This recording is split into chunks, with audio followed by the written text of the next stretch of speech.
with Sam Seder. The destiny of America is always safer in the hands of the people than in the conference rooms of any elite. Sam Seder. They are unanimous in their hate for me, and I welcome their hatred. We must guard against the acquisition of unwarranted influence, whether sought or unsought, by the military-industrial complex. The Majority Report with Sam Seder. If I get the feeling you've been cheated.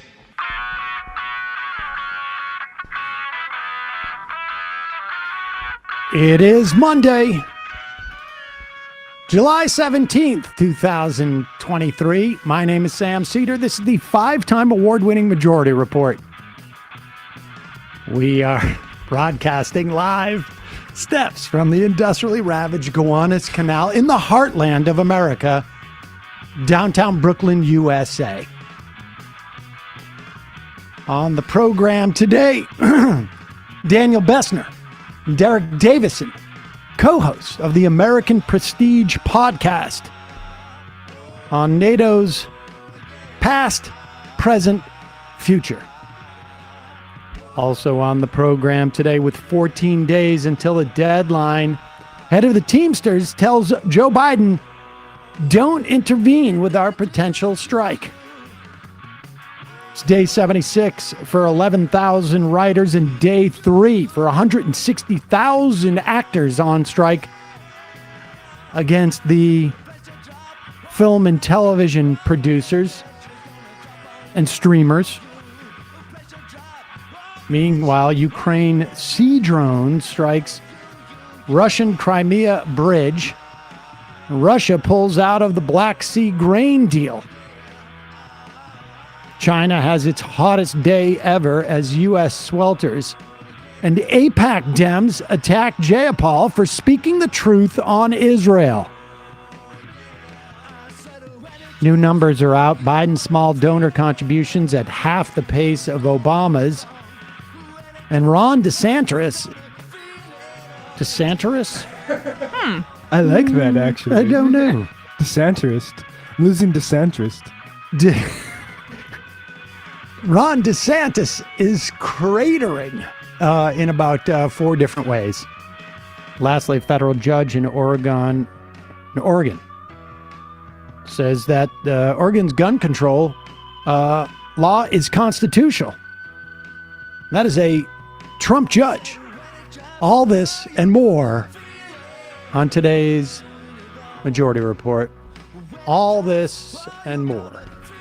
Welcome, ladies and gentlemen. I'm sorry, I'm a little distracted. I started the show off wearing a goofy hat, and of course, it was just a joke. Take it off and say, "Milady." No one would ever go in any space wearing a hat like this. So No, yeah. I mean, to be taken... Unless they were a really good investigator. Right, yes, right. or I'm trying to be V from Vendetta. No, it's just me. I'm getting to the bottom of this imperialism stuff. All right, come on, that's silly. Grow up.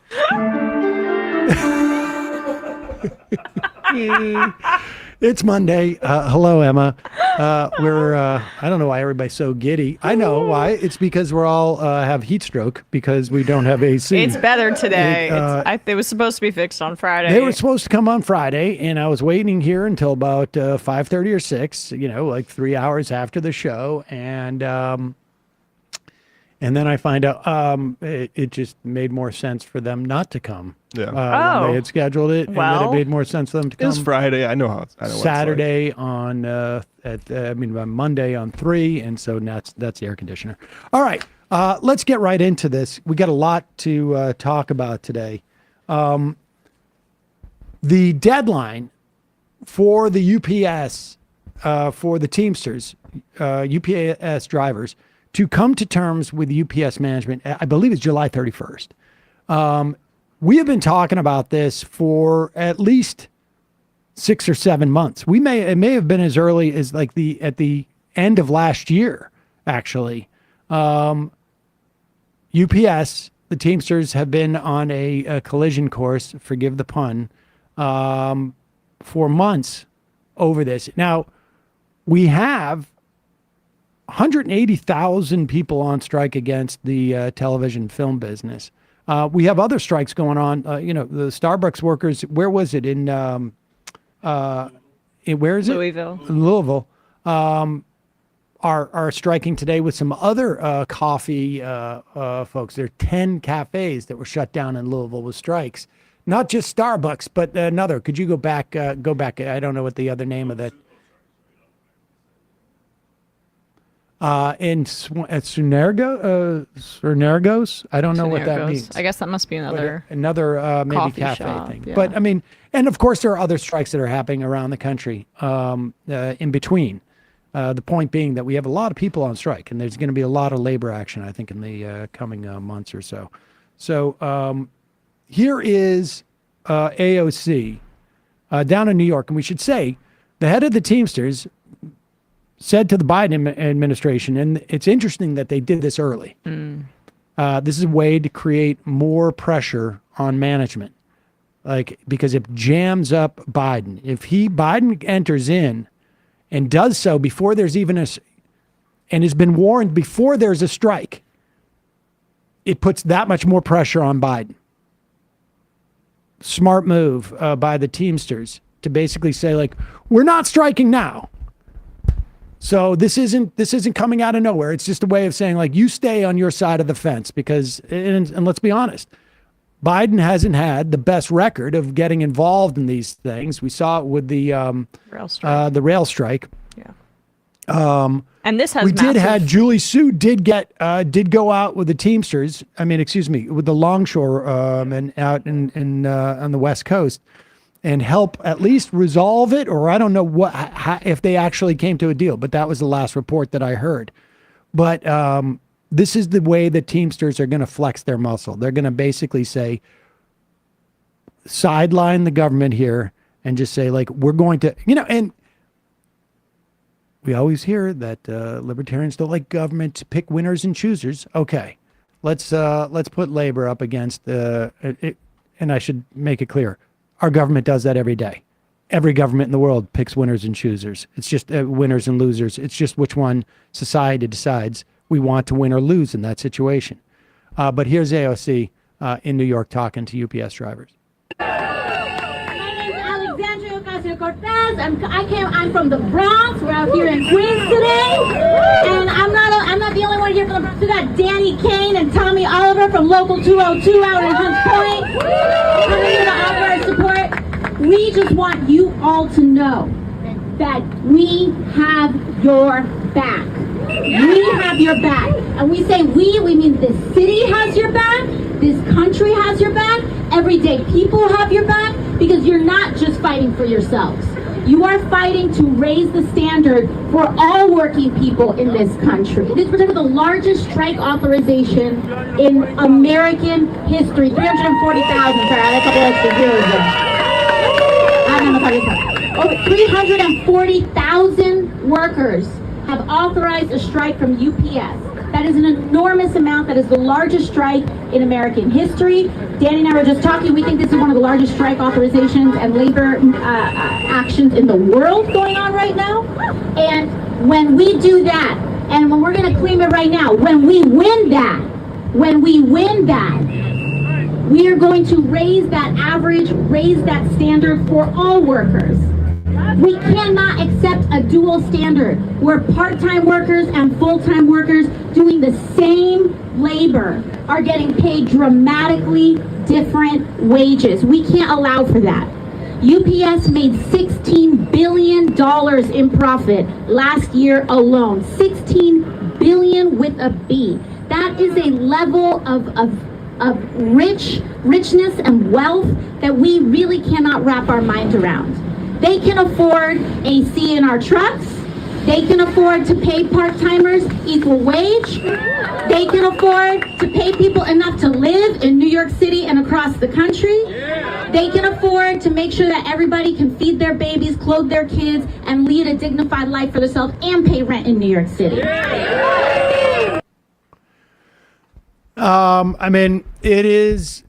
It is helpful, and we've heard this from union people and people who not just longtime union people, but people who've started up unions and more grassroots organizing, that having elected officials out there, out in front, is helpful. And I think AOC probably learned a lesson from what it was that prevented her from being out there with Amazon early in the process. It may have just been scheduling, may have been poor communication, whatever it is. Regardless, she's making sure that's not happening this time. And that's the trajectory that you want with our politicians. And in many ways, I think, we're going to see her picking up the baton from Bernie Sanders, who on the reg would do this kind of thing. And so she's doing this in New York, but this is going to, make no mistake about it, this is going to be a nationwide strike, obviously. 340,000. That's the number. It's a lot of people. This is what the largest private sector contract on the continent. And then Teamsters represent half of that workforce. So that's the reason that's good that O'Brien came out and pressured Biden ahead of time, because the pressure from the people that he's listening to is going to be to weigh in on behalf of management to prevent disruption. It was a very smart move to get that out of the way early, even before there's a strike. We'll take a break in a second. Someone's writing me on IM. I think SAG-AFTRA said to wait for them to ask for subscription cancellations. Yes. Right. If you head over to SAG-AFTRAstrike.org, there is a FAQ there for influencers and influencers across the board, like professional influencers. I guess like people like us, maybe. I don't know if we're influencer. That's how I think of myself. That's more of but for people who are just like if you're gonna go on social media, they are giving instructions as to what the parameters are that they want to get done now. And one of those is just don't promote any, TV or films. As opposed to starting with the rollback of subscriptions, I think they want to roll that out later. But we will see, and we'll be on top of that. We're going to hear from a couple of words from our sponsors, from me. And then we'll be talking to Daniel Bessner and Derek Davison, co-host of the American Prestige podcast, in the wake of the big summit in Vilnius, Lithuania last week over NATO. Full disclosure, I think part of my family came from Vilnius. Whoa. Yeah. That's a connection. That doesn't in any way influence the coverage. It's the Worcester of Europe, they call it. Many people are saying. Very well, maybe. Folks, what are the reasons you need to hydrate? I use Liquid IV. Everybody knows this, right? Every single day, I do at least one of these bottles. Sometimes I'll do two, full of Liquid IV, because it keeps me hydrated during the show, and it keeps me hydrated for the rest of the day. Maybe I'll have some later in the day as well, but every day, this is the way I start my day out. But I got Saul on it. Saul, my son is very partial to hoodies, and he goes out, and in this weather, my big fear is dude, you're going to be completely dehydrated, and this is how I take care of it, Liquid IV. It's also something you go on a flight. I'm also having to stay in hotels occasionally right now. I'm not even going to get into it, but and it's nothing. It dries you out big time. So for me, Liquid IV, which is apparently the #1 powdered hydration brand in America. There's been they've added something, a twist, if you will, which I got to say I'm very excited about. And I knew they would do this. I just didn't know when. They have now their hydration multiplier comes in sugar-free flavors as well. And they use a proprietary zero sugar hydration solution with no artificial sweeteners, which is really big based upon what's in the news these days.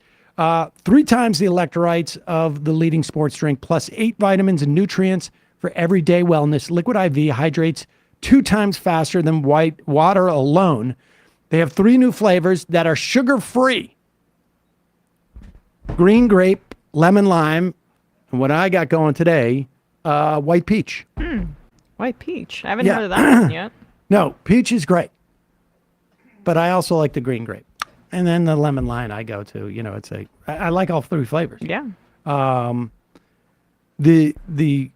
It comes in these very easy, convenient packages, perfect for travel, or even like when you're out and about, you buy a bottle of water, you drop it in there, you're set. They have these new flavors in addition to a bunch of other great flavors they have but these, again, 3 new flavors that are sugar-free.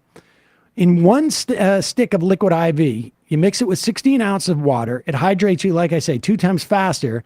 It has B3, B5, B6, B12, and vitamin C. It's 3 times the electrolytes of leading sports drinks. Made with quality ingredients, nothing GMO, free from gluten, free from dairy, free from soy. And they not only has Liquid IV donated like over almost close to 40 million servings in 50 countries around the world, helping people stay hydrated. They partner with leading organizations to fund and foster solutions to help communities protect their water and their futures.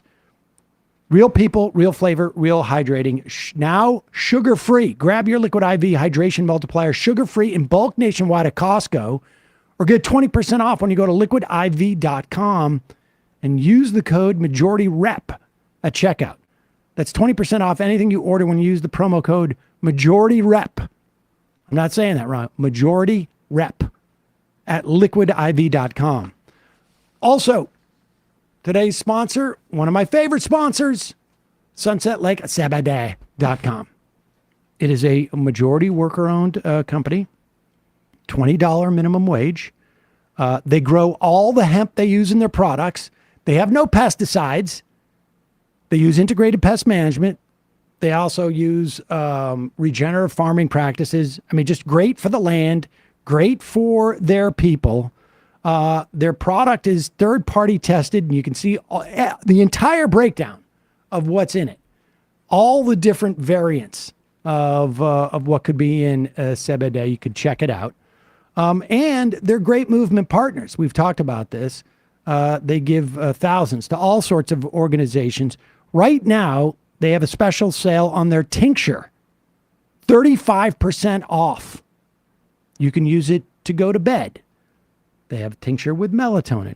You can use it just to be chilled during the course of the day when your kid's driving you nuts. You can give some. They have pet tinctures as well. They have tinctures in 3 different flavors: original, citrus, and mint. They have it in different concentrations, so you can really find the dose that works right for you. Save 35% when you use the code TINCTURE at checkout.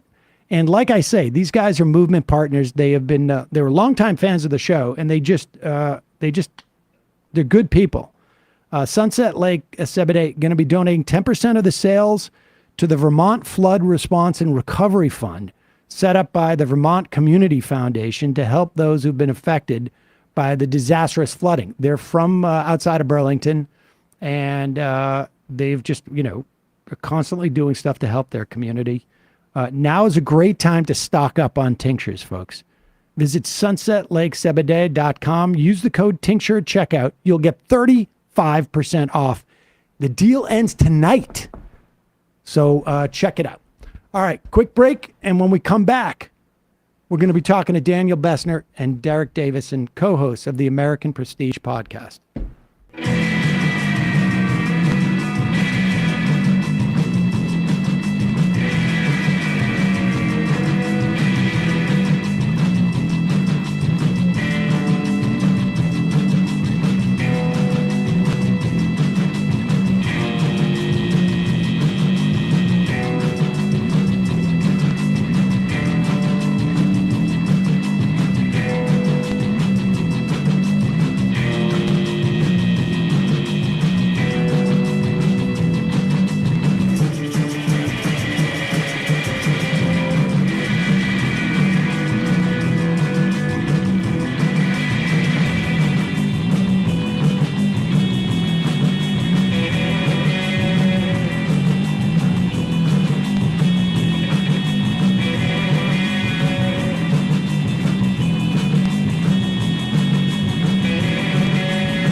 We are back. Sam Seder, Emma Vigland on the Majority Report. Want to welcome to the program Daniel Bessner, Derek Davison. They are co-hosts of the American Prestige podcast. And Derek also has a Substack newsletter, Foreign Exchanges, which you can find on Substack. Guys, welcome back to the program. You've been in one form or another. We're I don't know, a week out from the NATO summit in Vilnius. Before we get to the summit and where we are, I don't know which one would of you want to take this question, but give us just sort of like the brief history of NATO since maybe, since 93. Right? When the Soviet Union falls, I mean, I think everybody understands where NATO sort of developed in the wake of World War II, an alliance that was created across the Atlantic between allies from World War II, but also in terms of like the burgeoning Soviet bloc. But since 93, give us a little bit of a thumbnail. Sure, Derek, maybe I could start and you could correct me where I'm wrong. It's interesting to look back on what happened to NATO because the question was, at the time, was the United States going to continue to try to dominate the world? The justification for U.S. hegemony for the previous half century was really that the Soviet Union, if it wasn't confronted, would take over the world and communism would go forward. So the question was there going to be a peace dividend that was going to be used to, spend money on things like social welfare instead of military alliances abroad, particularly when there was no perceived existential threat? And NATO was related to that. It was maybe, the prime discussion when we were talking about the transatlantic alliance. But of course, the U.S. did continue to commit itself to hegemony. And since 1993, roughly speaking, NATO has become more and more involved in a bunch of areas that it previously didn't really do. It had deployed troops in Eastern Europe. It even deployed troops out of area in 2011, right, Derek, during Libya. So I think the story over the last 30 years is just NATO becoming larger and larger, doing more and more things that it didn't really do during the Cold War, and becoming really a synecdoche for U.S. empire and the United States' desire to dominate writ large. Well, we should also say the troops are deployed in Afghanistan. NATO has a part of their treaty is that you attack one of us and the rest of us will come, and that's what justified their involvement in Afghanistan. Although oddly, it wasn't necessarily Afghanistan that was attacked us on 9/11. I mean, there's a lot of asterisks there. Let's put it that way. But let's go, Derek, let's go to 2004, where, 11 years after, and the ostensible sort of justification, rationale for NATO sort of falls apart, right? And maybe, and at that time, there was a deal struck with Ukraine of their defense to get rid of nukes. And I remember in 93, the sort of the peace dividend that was going to show up and never sort of did. And but in 2004, there's an expansion. Just talk a little bit about that, because that really gives you a sense of where this is all going. I mean, I think, to sort of build on what Danny was talking about, and also to pick up on something you said there, which was NATO's ostensible purpose is no longer relevant. I think if you dig into what NATO was really supposed to be about, and there's a great piece in the New York Times maybe a week ago now by Gray Anderson and Thomas Meany that really argues that NATO was never really a Cold War defense alliance. It was an arm of American empire. It was a way to maintain U.S. hegemony over European politics in a much broader sense than just defense. But it was a way to keep U.S. military contractors selling weapons. It was a way to make sure that basically U.S. primacy was maintained across Europe throughout that period. And I think that just continued. So in a sense, its real mission never went away, and in fact was expanded after the fall of the Soviet Union and the end of the Cold War.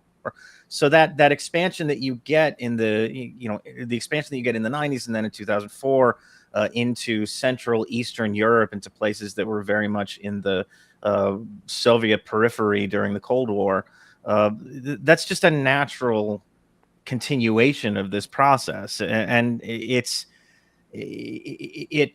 part of the story. If we talk about the war in Ukraine and the drama obviously that surrounds Ukraine potentially becoming a NATO member, is this steady expansion into Eastern Europe, which of course you get arguments that NATO that effectively take NATO's agency away in a sense. These countries wanted to join NATO, so don't they have the right to do so? Which they have the right to apply, I guess, but NATO doesn't have necessarily any obligation to admit these places. But it is part of the backdrop to escalating Russian grievances over the past now 30 years about its relationship with the West. Well, now, my understanding, though, and recollection was in 2004 in that expansion, Putin did not have, and he was relatively new, but he did not have or make an issue, let's put it that way, I guess, with the expansion of that. And if I remember correctly, like half of, maybe it was 7 or 8 countries, and maybe a half of them were literally part of the USSR, and then the other half, more or less, you guys will know the details, were part of the Warsaw Pact. So they were basically, within they were in the, I guess, the Iron Curtain version of NATO, if you will. And there was no big issue with that, but it clearly NATO, like, well, let me ask you this question, because clearly NATO could have said, no, sorry, that's not what our plan is, to expand our membership. But why did these countries want to join NATO at that time?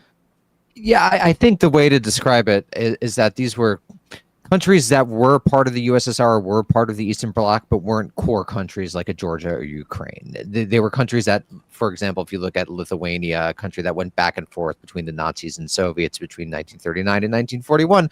So they were part of it, but they weren't core. And I think that explains why later on in 2008, Putin got more concerned with what he considered to be NATO expansion. But the reason that these countries would want to be part of NATO is obvious. They don't want I almost said the Soviet Union. They don't want the Russian Federation to invade them. They don't want to be pressured by the Russian Federation. This provides some sort of shield against Russian encroachment and Russian pressure. So it's very obvious and understandable why these countries would want to be part of NATO. But the question that I think we as Americans or people within this country have to ask is, how does that relate to the perceived national interest? Because there are lots of countries around the world that would want the United States or alliances to provide for their defense. But that doesn't necessarily mean that we want to do that, because that could be, if you consider the U.S. empire to be a problem, that would just necessarily mean the total expansion of the U.S. empire. And I think this gets into difficult questions when you have populations genuinely want to be part of this alliance. Does that necessarily mean that we should allow them to join, or that, left-wing critics, people who don't like things like war and imperialism even, should allow them to join? And it raises really thorny questions that I think got played out a lot in this recent Russian invasion of Ukraine. I want to get us up to that point too, but I'm going to set this table a little bit more too, because one of the issues, the thing that fascinates me about, particularly around this topic when we're talking about foreign policy, is that regardless of ideology, it is attempted to be fought on the playing field of what's best for U.S. national security interests.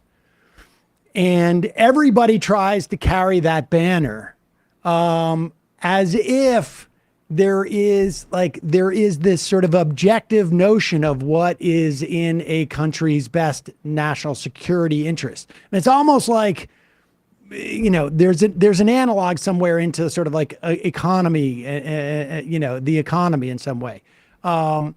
And, you could, I think in some interest, like you could say like the Project for New American Freedom, a New American Century guys, and I have that on my head because I'm old. But when they were looking for the U.S. to be a hyperpower, NATO is a big part of that. The idea that we're going to have hegemony in a world where we're not going to have a superpower, and we need a bunch of low-level conflicts to exist around the world.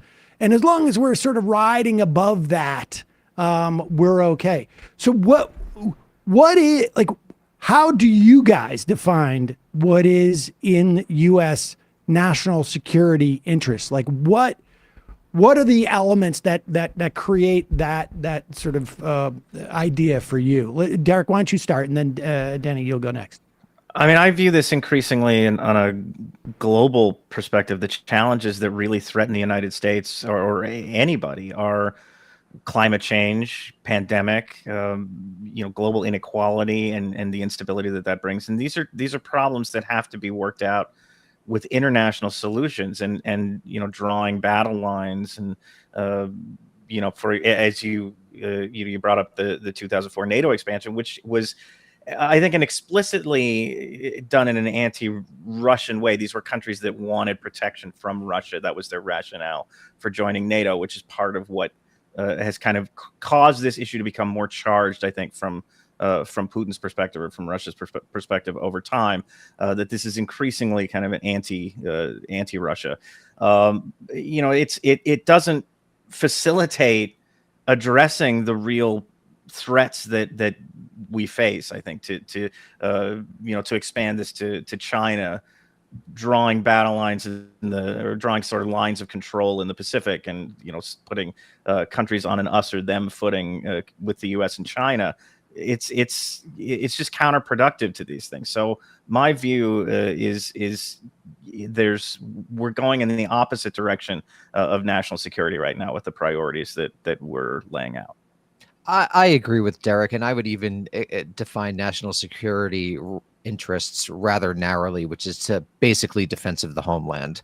So that's what it mostly meant for the majority of U.S. history. And during World War II, the United States started to adopt a much more expansive understanding of its world role for a variety of reasons, basically to protect the global commons and free trade, but also from a metaphysical perspective to there was this dream that there would be this thing called the American century, and the United States would metaphysically push history forward. And I think if you look at the actual history of U.S. foreign policy since World War II, it's basically been disaster after disaster, especially when you're talking about the global South, even though if it was pretty good for the European transatlantic core. So I think that the historical record suggests that if you don't have a rather restricted definition of national security, it leads to all sorts of foreign, I would say, imperial misadventures around the world, from Korea to Vietnam to Iraq to Afghanistan to Libya, et cetera, et cetera.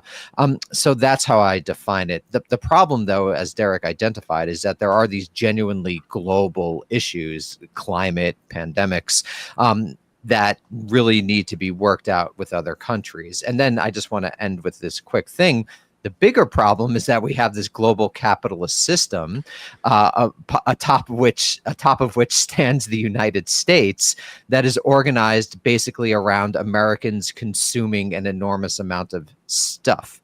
And so the political legitimacy of, political parties in this country and throughout the North Atlantic core rests on consumption. So there's a fundamental problem we have a system in which political legitimacy rests on consumption, and a world in which that consumption leads to things like climate change and destruction in the global South. So there is this fundamental tension that is confronting U.S. foreign policy that I never really hear spoke about, because if people did speak about it, it would basically reveal the total bankruptcy of the entire thing and the fact that we can't continue doing it like we have been. I want to come back to that in a second, because it may in some way just completely make irrelevant the question I want to ask about how much did we move in a stage, if we went from security meaning protect the homeland to a more expansive notion of what security meant after World War II, was there an explicit era where we went from that to what it really means is protect corporate interests of specific players? Because we certainly did do that. And if we're not doing it now, which I find it hard to believe that we're not, but I mean, it's quite clear that a lot of it was explicitly corporate interest, which I should say is different from, but no less problematic in some ways. Our role, like our biggest stick, is the fact that we buy so much crap as a country. And therefore, if something bad happens to us, other countries will suffer because we're not buying their crap anymore. So it's almost like we're addicted to the heroin dealer doesn't want his main customer to OD, but he needs to keep using. But let's stay with the corporate one, and then get to that other dynamic. Sure. Just very quickly, what's really interesting is that in the 40s, 50s, 60s, and even into the 70s, the U.S. empire protected American business.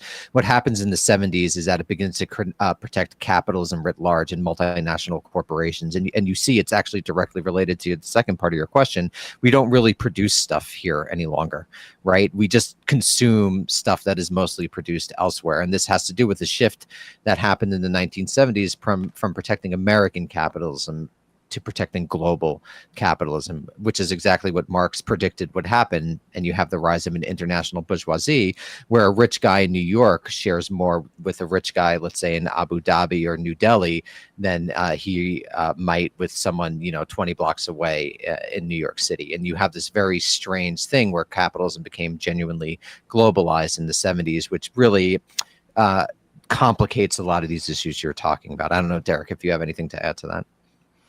I mean, there's a couple of things that I would say. One, not only does the United States wield power from the fact that we buy so much of everybody else's shit, but the fact that if one country wants to buy the shit from another country, they typically, although this is changing a bit, but they typically do it in dollars, and that creates a tremendous amount of control for the United States, and it's something that the empire has been.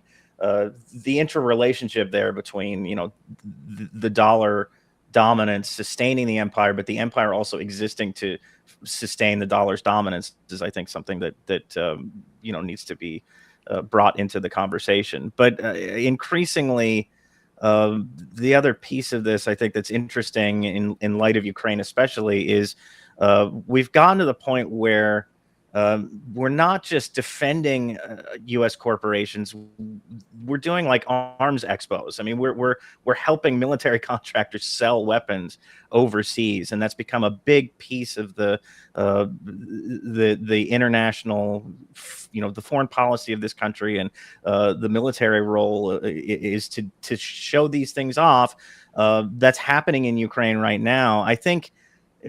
As a sidelight to this, part of the reluctance over the F-16, which I'm sure have talked about, to provide Ukraine with the F-16, is that the F-16 may not wind up working very well in Ukraine, and that would not be good for the people who make that plane if they want to sell it to other places. You think about when the last time the U.S. fought a war in truly contested airspace.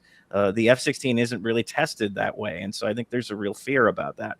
I would add that piece of it, the specific contractor, kind of boosting that goes on here. I really, it is just impossible for me to sort of like parse out my feelings about the idea of F-16 going to Ukraine and everybody finding out like, oh, we're not going to spend our money on this, and it being a failed sort of like, I mean, aside from all the horrors that are going on there, just like that element of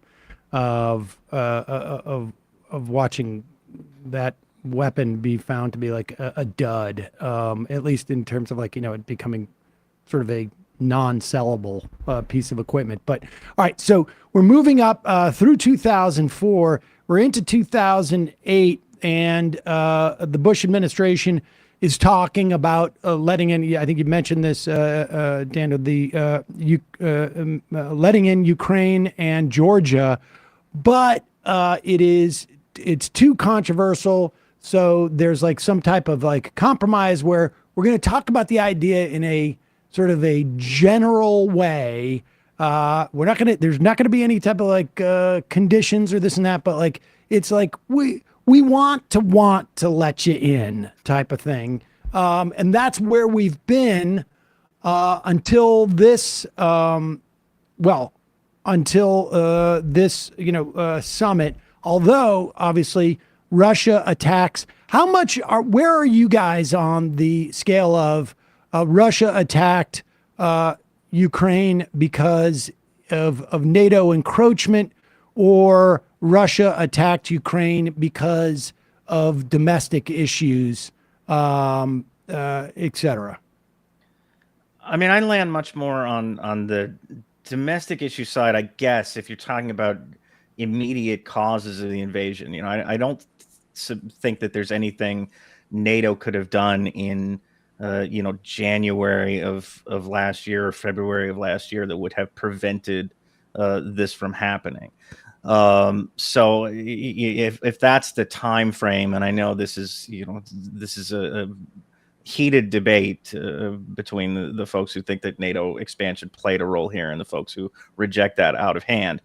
But I think if you go back further than that and you look over a course of a couple of decades at NATO expansion and NATO's relationship and the U.S. relationship with Russia, and the mounting sense of kind of grievance and marginalization that was felt, 2008 was a big one, and I think Sam, as you mentioned, it was sort of the worst thing that you could do at that point, was to say, we vaguely want to let you guys into NATO, but we're not going to say when. We're not going to say what the conditions would be. What's the best way for us to piss off everybody? Yeah, we're just going to leave it hanging out here like this. It was just a really incredibly boneheaded decision across all fronts, and one that, as we now know, William Burns, who's the current director of the CIA under the Biden administration, was ambassador to Russia, said this is going to lead to a war, or it may very well lead to a war, because this is so antagonistic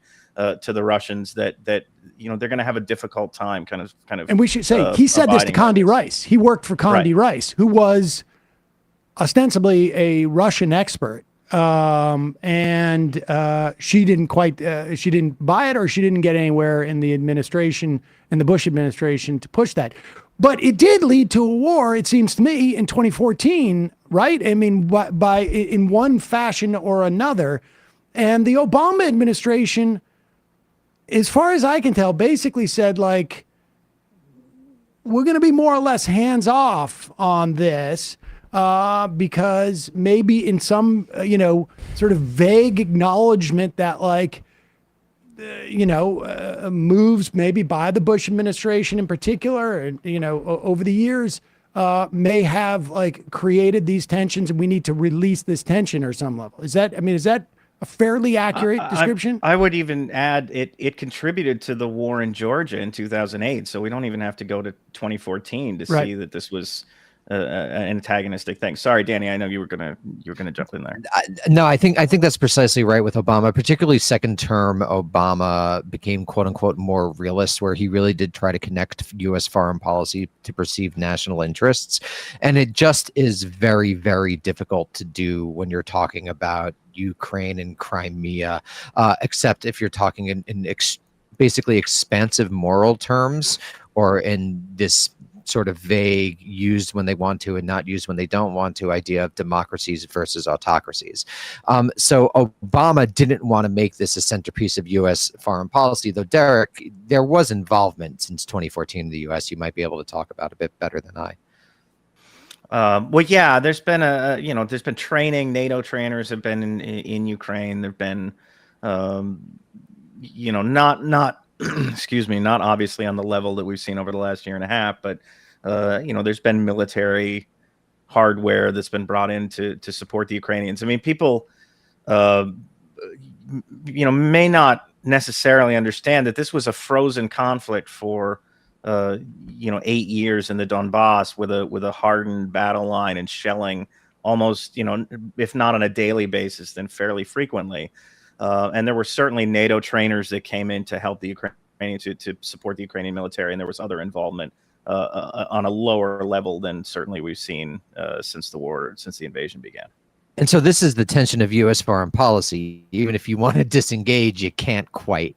There's always a low-level hum of involvement, which just exposes the imperial nature of the U.S. state. Okay, and so we're up to the most recent meeting of NATO. We have now NATO has now welcomed Finland, and Sweden is soon to join. Now that is wrapped up. And Finland, notably a border state with Russia, which I feel like was hugely important to note. Yeah, and fought with Russia in the last century a bunch of times. Yeah. It feels like Putin miscalculated. Maybe the biggest understatement I could utter. There's right no now. question. I mean, if the agenda was, I can't imagine what any other agenda would be at this point. He miscalculated both in terms of from a tactical and a strategic, regardless of whether it was external security or domestic. He just really blew it in a big way. It feels like.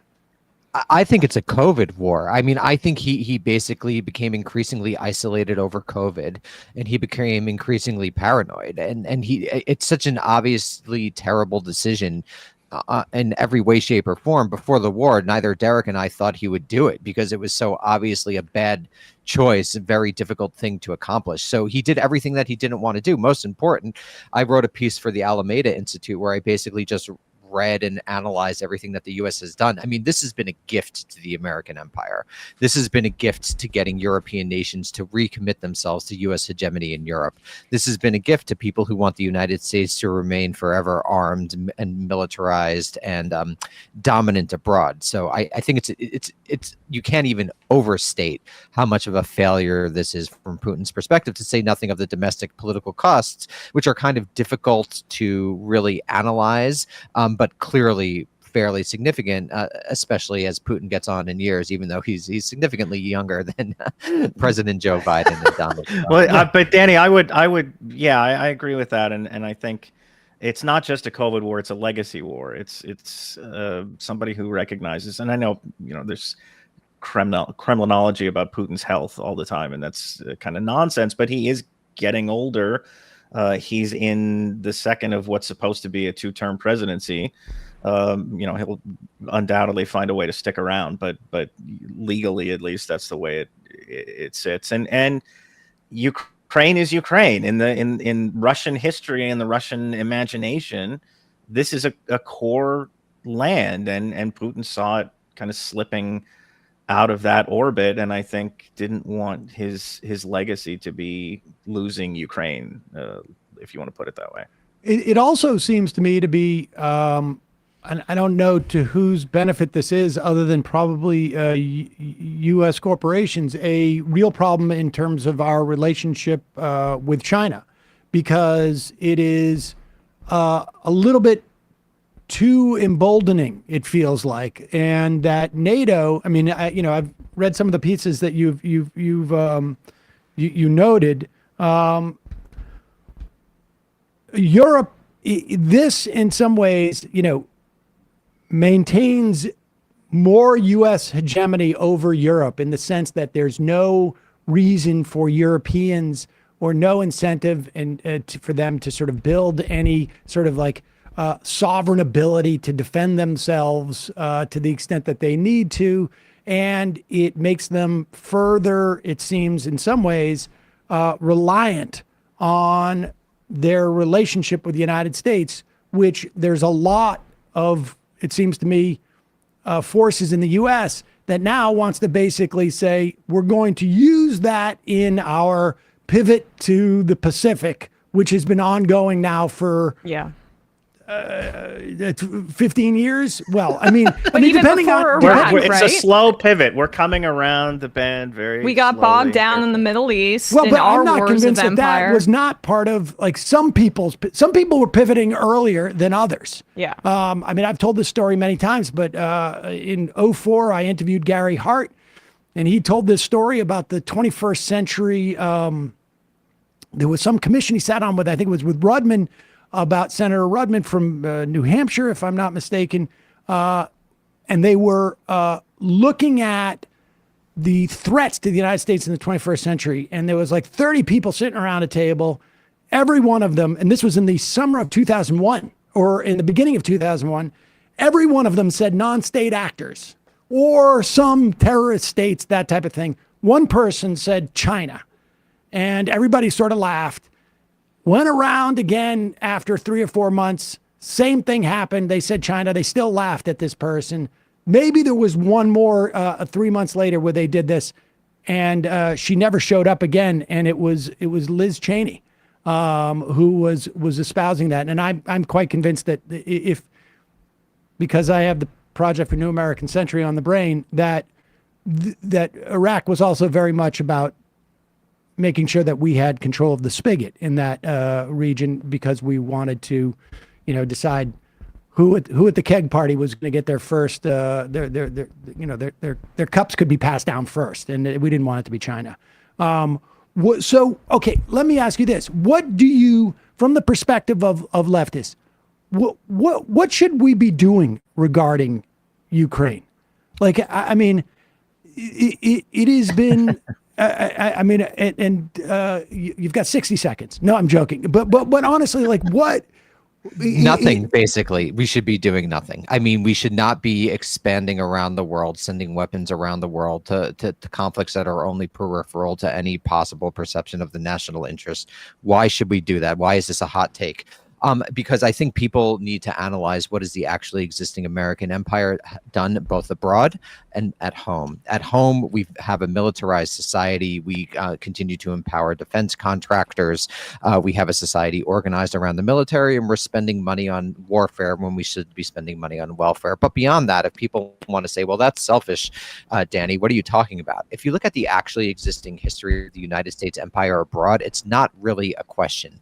Whenever the United States gets involved with a foreign country, basically bad things happen. I think the United States, for example, tried to covertly overthrow regimes during the Cold War 66 times. It succeeded in a certain amount of those, but every time that the U.S. got involved, or nearly every time the U.S. got involved, you have incidences of mass killing, you have democratic backsliding, you have human rights abuses and things along those lines. So from both a domestic and international perspective, we really need to restrict the power of the U.S. empire abroad and the military-industrial complex at home, and constantly funding wars, even wars that are just. From, a dead alien perspective, if you were looking at it from 40,000 feet, it's absolutely horrible that Putin invaded Ukraine. But even wars that are just, if the United States just continues to be involved in them, then this empire will last forever, which I believe, and I think Derek agrees with me, is bad in both the short, medium, and long terms. Well, but should we, the question then is, we made this agreement with Ukraine back in 93, 94 for them to get rid of their nuclear stockpile and us to come to their defenses. I mean, that is, I would say, the central question here, keeping our obligations and incentivizing further denuclearization from other countries by maintaining that promise. I think you're right, Emma. There is an obligation there, and I think to some extent you have to say the Biden administration has been fairly measured here in limiting U.S. support to what it has been, and not escalating. And even this sort of dance that we go through with every new weapon system that the Ukrainians ask for, where the U.S. says no, and then it says maybe, and then it finally says yes. Even that is part of the process of kind of, I think, keeping this at a level that doesn't risk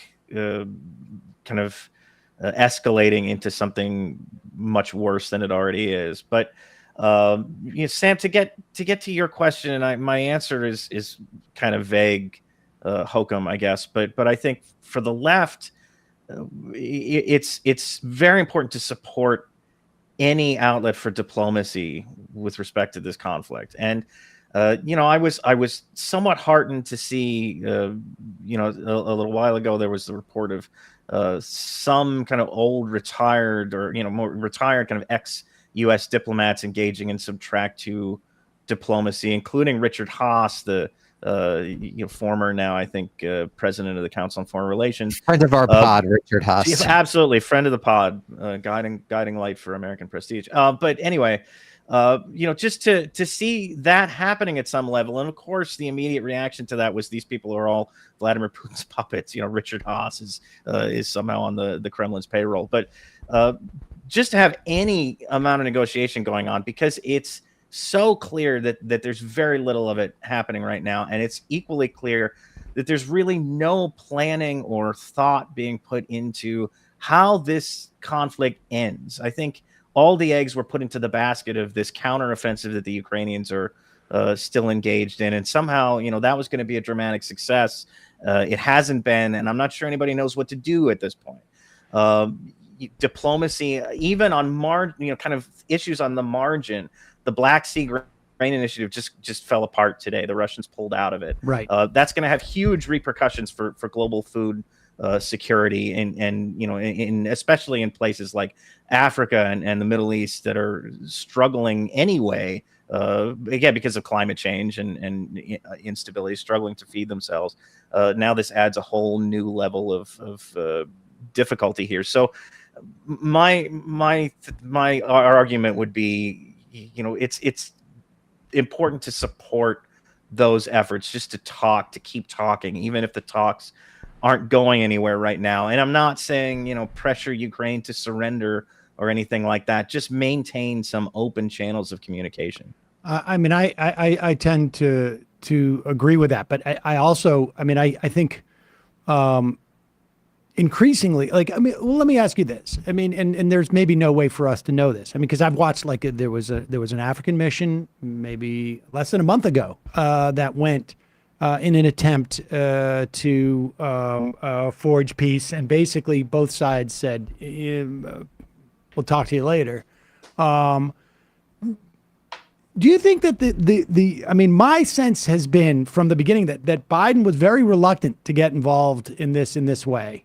And then maybe as the Russians failed to complete a quick victory, it became almost just too enticing for Biden per se, but for the American, for the blob or what, all the interests that have in selling weapons, that this push became too extreme. Biden, it seems it took 2 or 3 weeks before there was even talk of providing weapons for Ukraine. And from what I've read of the reporting, the U.S. assumed this would be over in 5 days. That Russia would have at least seized control enough that there was no opportunity to do anything, maybe short of who knows what clandestine, but nothing sort of this significance. Is it from a leftist perspective? Should we be agitating to essentially say cut off weapons to Ukraine because then we would get a peace deal? It would be a surrender, presumably, right? And is it possible to assess what happens in the counterfactual where we offer no weapons and Ukraine falls? That's not necessarily a guarantee of peace, because if I'm Putin and I've taken over Ukraine and it took a couple of months, maybe even, why am I stopping? Keep going. Yeah. So, I think the Putin doesn't have the capabilities to really go further. I think if anything that the actual course of the war has demonstrated that. Well, now, very but difficult. I'm saying now. It's difficult to imagine. But if he wins in 2 months without any support from the U.S., it's not like he made a rational decision when it came to Ukraine either. Sure. That is basically the worry with every war. You know, if someone wins, they could just keep on going and going. And to me, that is almost a recipe for continued U.S. intervention abroad from now until eternity. So I think people need to ask themselves this. They need to take a look at the actual history of the U.S. empire and what has it actually done. And they have to ask themselves, if not now, when? There will always be a terrible thing for the United States to get involved in. This is just the nature of humanity and international politics in the world. There will always be a terrible injustice that the United States could theoretically get involved in. There are interesting questions about why we focus on this one and not other ones. For example, why has Eastern European wars gotten so much more attention than, say, wars in sub-Saharan Africa? There's probably clear, obvious reasons for that. But there are always terrible things around the world, and there are always counterfactuals that could be incredibly damaging. But to constantly go on worst-case scenarios, which is precisely how the United States has made foreign policy since World War II, is, to my mind, a recipe for this permanent empire, which, again, I think has done enormous damage to the world. So it's a question that there's no easy answer to it, because Americans do like to think of themselves somewhat as the subject of history, making moral pronouncements on the international stage. Americans like to have opinions about international affairs in a way that people from other countries don't necessarily do, because that is in some sense a privilege of empire. So I don't think there's an easy answer to that, but I think people need to ask themselves seriously, what has the U.S. empire actually done, and what is it likely to do in the future? Derek, I don't know if you disagree with that one. Well, Daniel, wait, let me just ask about Emma's point, though, about the nuclear proliferation. Right, that there are obligations. Yeah. There are moral obligations based on what not just moral. I mean, one of the worst things about Libya, in my mind, was that it destroyed the ability of the international community to make an assessment as to there's an imminent genocide about to happen, and we can be involved in a limited fashion to stop it. I mean, that there were real implications about that, because we had also sort of like said the same thing to Gaddafi. We're not going to topple you,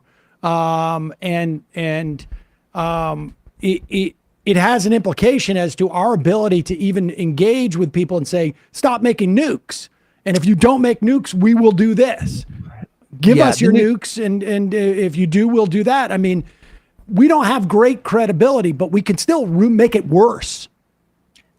True. I mean, this to me is why you need some fundamental systemic transformation, because if you look at things like the International Criminal Court or international law, look at what countries they actually punish and look at what countries they actually don't. So this is, once again, a reflection of colonialism. It's a reflection of the global North dominating the global South, which is why if you actually look at Ukraine, most countries in the global South don't support what the United States is doing because they don't actually trust them. But I think you're right. That issue that happened with Gaddafi, he gave up the nukes, and then the United States kind of just let him be deposed. And in this case, it looks like Ukraine gave up its nukes, and probably in the long term, the United States will allow, if not total domination by Russia, some sort of significant influence of Russia in Ukraine. I don't see it going a different way, at least in the medium and long terms. And that's a real problem. But to me, if you want to attack that problem, you actually have to attack it at the level of the system as opposed to the individual case, because the individual case will always be defined by hypocrisy and lying, and the goal should be a nuclear zero world, and that has to be led by the United States with some form of unilateral, probably not total disarmament, but some form of disarmament. And also the United States should not remove itself from treaties that try to regulate nuclear weapons production and nuclear weapon in use. terms of like Iran. Iran is another example of our Iran credibility. being the big example, which was not a treaty, but nonetheless, has set back the cause of non-proliferation. Without a doubt. Sorry, without a doubt. Please.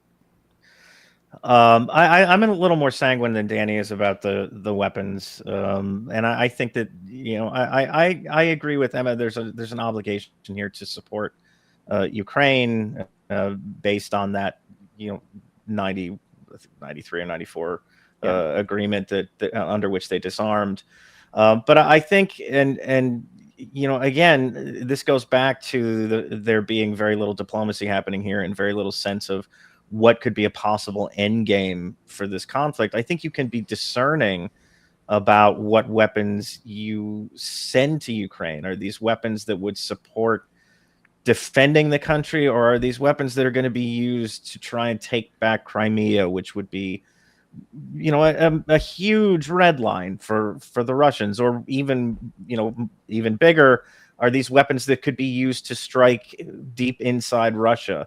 You know, these are questions that I think are worth asking. How do you think the U.S. has done in that regard? Because that is also, I think, you know, sort of where, you know, where I draw my line in the sand, as it were, is that the you know, getting back to securing pre-invasion, like a status quo is the outer reaches, I think, of what we should be doing in this regard. If we are motivated by protection of the Ukrainian sovereignty and people. That's not what motivates us. I would. No, think I know that it probably is not. There are people who want to weaken Putin, but if the weapons are not provided to do that, and they're provided only to sort of maintain. But, you know, I'm also sympathetic to the arguments of like, well, then, you know, Putin can outlast in that situation. But yeah, I mean, he can always outlast. He can. I mean, depending on, you know, how this ends. Yeah. How many different, you know. I mean, we were against on this show last week the cluster munitions, for example. Like these are things that we can, I think, be very thoughtful about. But I mean, there's no easy answers, as you say. I just am. I think it's a big picture view too to incentivize nuclear disarmament, and that's, I think, another dual track that we're looking at here in terms of like more broadly dismantling global systems of empire and domination, which is like very much connected to nuclear proliferation, I would say, in the 20th century, but and beyond. Here's a hot take that people don't talk about. The IR theorist Kenneth Waltz, in one of his last articles, argued that the only truly safe world with nuclear weapons would be a world in which everyone had nuclear weapons. And increasingly, that seems to be the case, because I just don't see how disarmament is going to happen in any way, shape, or form. It's basically been a total non-starter for the most part. Maybe there was a little movement in the 80s and the 90s and the early aughts, but it hasn't really been much more. So maybe Iran should get a bomb. You know, this is an argument that a lot of IR theorists have made, because I don't think we could put that genie in the bottle or close back in the bottle or close Pandora's box. Derek, that was a pretty hot take. What do you think about that one? No, you've said it on the show too. It's should we be funding other people's nuclear programs? We should be giving. We do it for Israel. Charity. I mean, nukes for everyone. Yeah, we're probably doing it for Israel, right? Atoms for war. Yeah. Yeah, exactly. I think there's, again, the question of what this could look like in the end. Is there going to be a return to pre-2022 borders? Is there going to be a return to pre-2014 borders? Is there going to be a return to, or is there not going to be a return to that? Is there going to be some annexation? All of these, it would be great if there was some sense of what either one of these belligerents is willing to accept. Not what they say publicly, right. but what they would be willing to accept as an end state to the conflict. And that, I think, would help inform decisions about how much and what kind of weapons to give the Ukrainians. There are always cases like cluster bombs, which should be banned, period.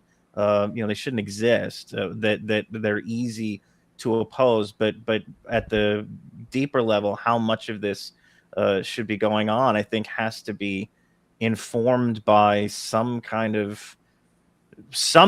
of diplomacy, somebody talking somewhere about how this could come out, and I don't see that happening right now. Do either of you have a sense of what would be, I mean, if we are to believe, and I don't know how much I believe this, if we are to believe that the United States has the ability, and maybe it does just on a pure level of like I don't know if Joe Biden could say unilaterally tomorrow, no more weapons for Ukraine and survive the next 3 weeks. Like, I don't know. But let's just, we're in the world where Joe Biden could say, like, okay, I'm going to call Zelensky, and here's the deal. There's no more weapons unless, you agree to this as an end game. Do you think that conversation has happened? Is there any way for us to know, which I would argue is probably not, and what do you think from the perspective of everything that funnels into Joe Biden and comes out his mouth on the phone to Zelensky? Like, what do you think that is?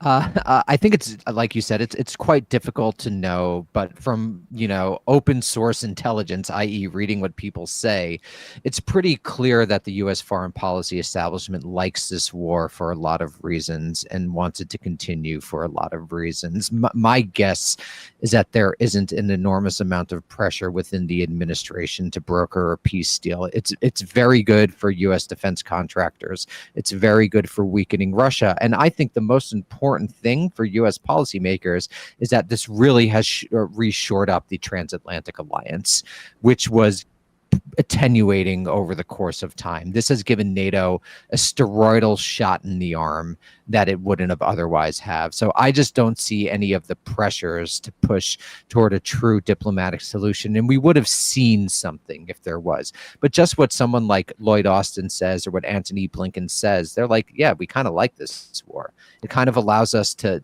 get to achieve all of our goals without us having to invade or without us having to commit troops. And Derek, before you answer, Dan, it's not your impression that we are saying, don't do this. Like, it's not like Zelensky wants to go and negotiate a peace and give up half the country. And we're like, you're not allowed to do that. No, that is not my impression. I mean, but granted, crazy shit has happened behind the scenes and only the documents will show. But no, that is not my sense from how people have been talking about this war. Like, if Zelensky is like, we want to end it tomorrow through a diplomatic solution. Derek, I'm curious, what do you think? My guess is that the U.S. state would try to support him in that. But barring that, I don't know why he would do that. It doesn't really make sense for him for a variety of reasons. Barring that, the U.S. war. There's no reason to think that Zelensky would want to do that, and I'm not sure. Honestly, I mean, to paint the bleakest scenario, I'm not sure he would survive if he did it at this point. And so, yeah, I don't see him being incentivized to take that step. I think it's more likely that it would come in the other direction, the one that Sam sort of alluded to, that the U.S. would say, here's the deal. We'll continue to support you. We'll continue to send weapons, but you have to be willing to accept this or that. And I don't think that conversation has happened either. I would find it very incredible to learn that it had. Daniel Bessner, Derek Davison, co-host of the American Prestige podcast, and one of the authors Foreign exchanges. Of foreign exchanges. I'm a subscriber. Is that right? Oh, yeah. I love it. It's one of my favorites. I've been showing up a little bit. Okay. You've been helping me out booking Thursday guests because we're trying to do some foreign policy people. So I steal from you slightly. I knew that would pay off though because you're subscribed. So I'm getting your money. So exactly. Now we know how it all works. That's how the sausage gets made. The influence operation. Guys, we'll put a link to the podcast and to the Substack. Thanks so much. Really interesting conversation. Appreciate it. Thanks for having us. Thanks, guys. All right, folks. We went a little long. Oh, geez. We went really long. But an important topic. Yeah. It was good. Folks, you can support this program by becoming a member at jointhemajorityreport.com. When you do, you not only allow the show to survive and thrive, but you make the free half free of commercials, and you get some bonuses with the fun half, and you feel good about yourself. You can walk around with a little bit more of a swagger. You can walk up to people and say, I'm a member of the Majority Report. And they probably won't know what you mean. But if you say it with enough confidence, they'll think it's a big deal. Yeah, it's like an exclusive club that they have to be a part of, too. theoretically, It's all in the you could selling do of this it. without becoming a member, but that would be wrong. Yeah. Also, don't forget, it's jointhemajority.report.com for that. Don't forget justcoffee.coop, fair trade coffee, tea, or chocolate. Use the coupon code majority, get 10% off. And you can check out our email newsletter, amquickie.com. It's free 3 days a week. If you want 5 days a week, become a subscriber. But it's free 3 days a week. Get the top news stories every morning, 9 a.m. It hits your email box. So check that out. Also, cedarseeds.com. If you live in a like a growing zone around like maybe 7, 8, 9 all year season for those seeds. cedarseeds.com. Emma, what's happening on ESVN? Well, 4 p.m., which is when the show starts, is a very important deadline for the NFL. It's the tag deadline. So we'll be going over these running backs probably not getting long-term contracts, what that means for their labor in the NFL. We'll also talk about the epic Wimbledon final, the passing of the torch. I actually watched some tennis yesterday, which I haven't done in a while. But we will chat about that. Titans snagging D-Hop and more. YouTube.com/ESVN show. Matt, Left Reckoning. Yesterday on the Left Reckoning Twitch channel, the VOD of which is still up, I watched a movie, Northern Lights, which is the docudrama that led to the documentaries on the North Dakota farmer labor socialist movement. Watch that. And tonight for patrons, we're doing our patron show. David and I are going to do a catch up and talk about how it's insane how there's this discussion of how everyone should be so impressed by the American economy because of how good it is doing compared to the G7, and why isn't sentiment up? It's like, do any of you MFers pay rent? Like, people's income might be up. You look at like where you're going to move to next. I think that mystery is completely solved.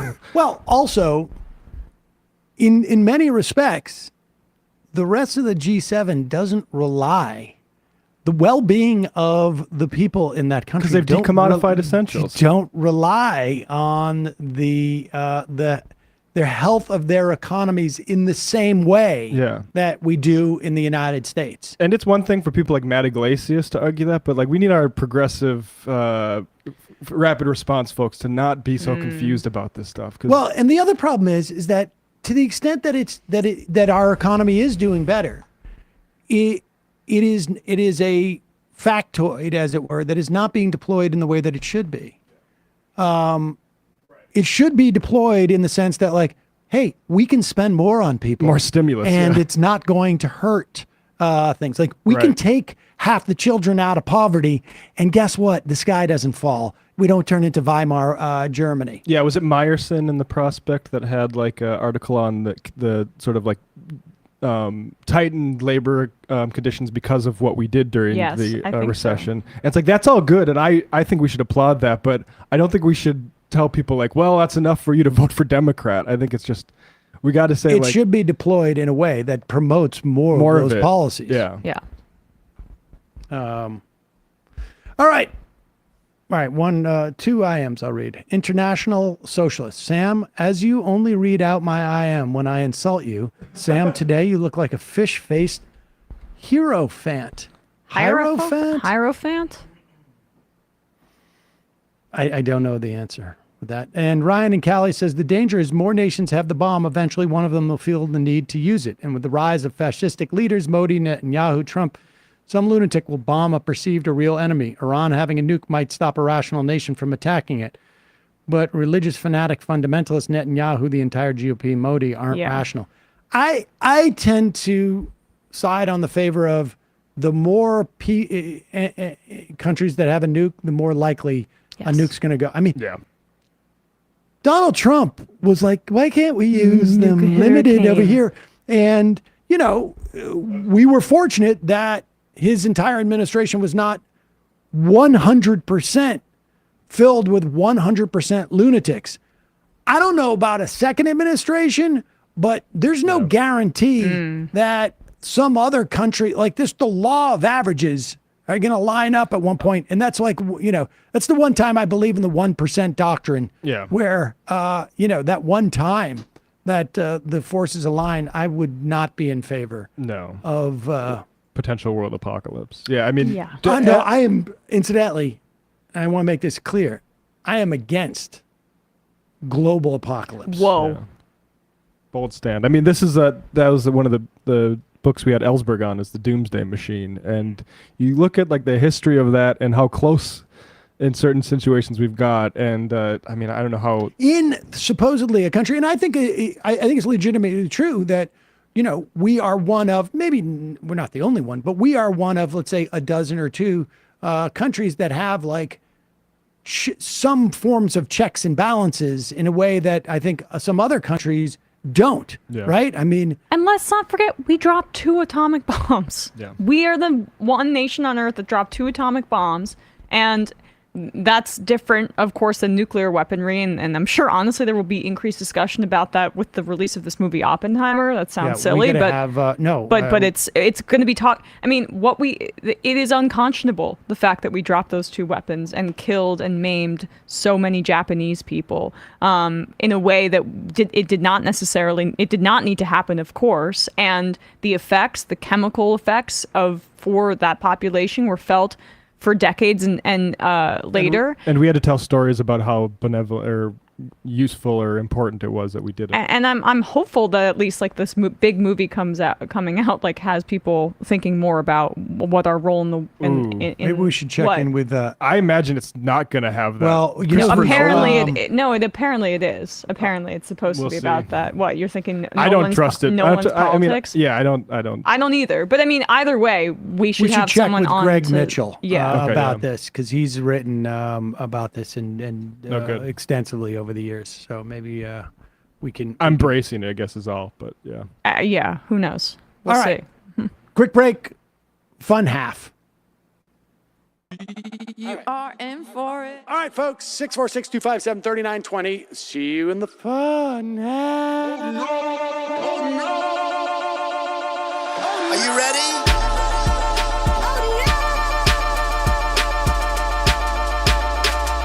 Who sent us this? Alpha males are back. Boy is back. And the alpha males are back.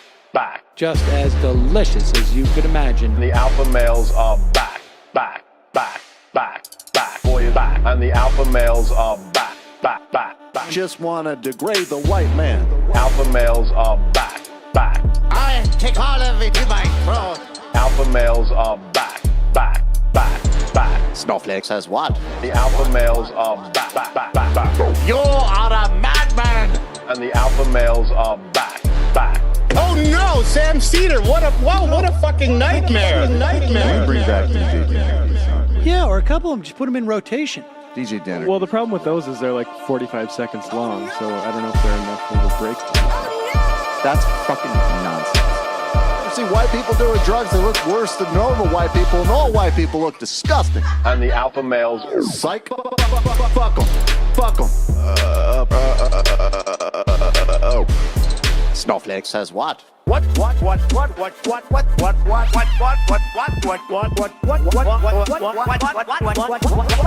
Snowflake says what? A hell of a lot of bank. A hell of a lot of bank. A hell of a lot of bank. Okay, I'm making stupid money. Hell of a lot of bank. A hell of a lot of bank. All lives matter. Have you tried doing an impression on a college campus? I think that there's no reason why reasonable people across the divide can't all agree with this. Psych. And the alpha males are back. And the Africans are black African. And the alpha males are black. And the Africans are back.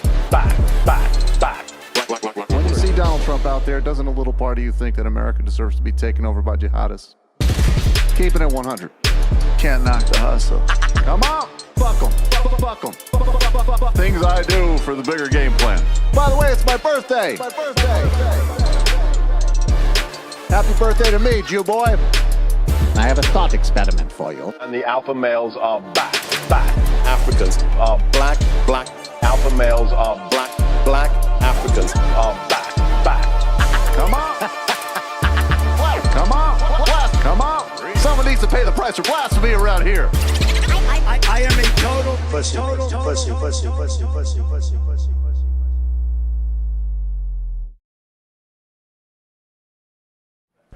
We are back. Sam Seder on the Majority Report. Emma Vigeland also here. Matt Bradley, whose last names will go nameless, here as well. I'm sorry. Yeah. I'm just catching up on a little bit of work, if people don't mind. All right, let me read some IMs. Have they done so? Okay. Demian, just kidding. It's a great perspective on how. That's not going to make sense. Had they done so, Japan would be a socialist utopia instead of a fascist monarchy. That has nice trains, Train Boy says in response to something he had said earlier. Instead of nuking Japan, Truman and Stalin should have split roasted Emperor Hirohito. Had they done so? Okay. Mom's Bong, after we didn't turn into Weimar, corporations realized they needed to take advantage of that, so it's now almost $15 for a 12-pack of Coke and a carton of eggs. Yeah. You should go back down to the market. The price of eggs has halved in the matter of months. It's taken a lot of other I things. actually think the Coca-Cola is more of a price jack as opposed to the eggs being a function of the avian flu. But nevertheless, Scott1314, Sean on YouTube has a great video on why dropping the bombs on Japan was not necessary as we thought it was. I've spoken to people over the years many times about this, without a doubt. Golden Oyster Cult, Matt, excited for cities. Skylines 2, I'm looking forward to creating my ideal free tuition, free public transit paradise with high corporate taxes. I mean, if we can't have it in the real world, at least I can live in this digital fantasy line. Yeah, I wonder if I'll have to mod it so it's not doesn't prefer neoliberalism. Vermont Ben, is Matthew Film Guy on strike? No. Not that I know of. He's not an actor. He's not in either one of those. Demian, Emma is right. Reminds me of Mitchell and Webb We Are Baddies sketch. Talking about the dropping of the bomb. Unified user, Sam, your opposition to global annihilation is a disturbing sign of just how far the woke mind virus has infected your brain. Manny, if the U.S. empire ended, would it start a race from other countries to become the next empire? Much harder. But yeah. Charlie Jerk, it's my first show as a member. Can I get a Tim Pool whoopsie? Whoopsie. You know what we got to do is, I think, put some reverb on that too. I want like some sort of Because every time we remix. play something from Tim Pool, don't we doctor it anyways? So can we get some reverb on that? Can someone put some reverb on that and send it to us? I would love if someone like did like an old-fashioned kind of remix, auto-tuned song to his whole rant there. Yeah. I feel like Why somebody hasn't that happened? Somebody. What happened to you people? I know. I mean, we get a whoopsie from Tim Pool like 5 years ago, and we'd get 4 submissions for whoopsie songs. Why are you guys so sexist against me? Congressional baseball fan. The That's a Ukraine joke. war policy is basically to Cyrano de Bergerac them with Russia. Tony from Texas. Could I get a shofar? Yesterday was my 35th birthday. Shout out to all my friends and family that made a delightful one, including Charlie, she, her. Okay, you got it.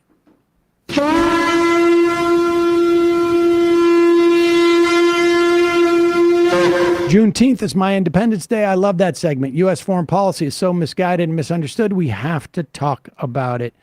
And Dr. Dragon Rider, famously, George Carlin said this about the Majority Report membership. TMR is a tight-knit crew of legends, and you're not in it yet.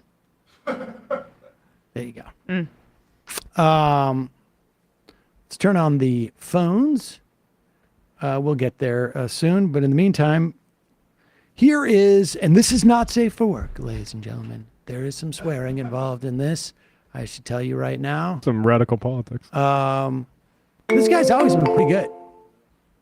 Ron Perlman, member of SAG-AFTRA. I am also a member of SAG-AFTRA. I will be. My plan is to get down to the picket lines on Thursday, so maybe I'll be calling in. That's the plan as it stands now. Subject to change because of all sorts of various complications that I cannot speak to at this point. But nevertheless, SAG-AFTRA on strike, 160,000 striking against those producers who signed the television and film contracts. My understanding is that there is an independent, would necessarily be low budget contract that signatories can sign with SAG, which they will still be doing those productions if they sign the temporary agreement. So maybe there'll be maybe we'll get like if this goes on long enough, we'll see like a burgeoning sort of independent sort of resurgence, as it were. Here is actor Ron Perlman on the SAG strike and the producers who have been just really reprehensible in the way they've been talking about the SAG and the WGA strikes. One thing before I get off this. The motherfucker who said we're going to keep this thing going until people start losing their houses and their apartments. Listen to me, motherfucker. There's a lot of ways to lose your house. Some of it is financial, some of it is karma, and some of it is just figuring out who the fuck said that. And we know who said that, and where he fucking lives. There's a lot of ways to lose your house. You wish that on people. You wish that families starve while you're making $27 fucking million a year for creating nothing. Be careful, motherfucker. Be really careful. Because that's the kind of shit that stirs shit up. Peace out. I don't think he really meant the peace out part. Yeah. What a badass. It's important that actors that have that cachet have some money in the bank say that kind of stuff, because the actors making, poverty wages essentially can't. Well, that's the fascinating thing about what we're seeing with this strike. Also with the writer's strike, and I'm basing this based upon both the writer's strike from 2008 and past strikes with actors. The big names that you see that are coming out, the big names, they don't need the union at this point, and they may not have needed the union for decades, the truth be told. But they are showing solidarity with their younger selves, mm-hmm. and the vast majority of people in the union, frankly, who don't know if they're going to get a job in 2 months, 6 months, in 18 months or whatnot. Even if they do, and particularly now things have flattened, so there's no real FU money in the way that there used to be for people there. And there is so much work that goes in before you see pay. Auditioning, the hustle and this and that, and then maybe doing shows that really don't pay you that much, and then doing shows that don't even pay you enough that at the end of the year you can get health insurance. So you're always working 2 jobs for a long time. And the difference we're really seeing in both these strikes is that the people who know that they're going to lose money from this and don't need the union are showing solidarity with their union. And that is, I think, it is of this era. Yeah. I mean, I see this in sports too, with the NFLPA or other labor unions, which are required for these leagues to have antitrust exemptions. When they stand with players that are making, league minimum or whatever, it's most important when those people stand with them as well, because, you'll see these claims of hypocrisy when it's in fact the complete opposite.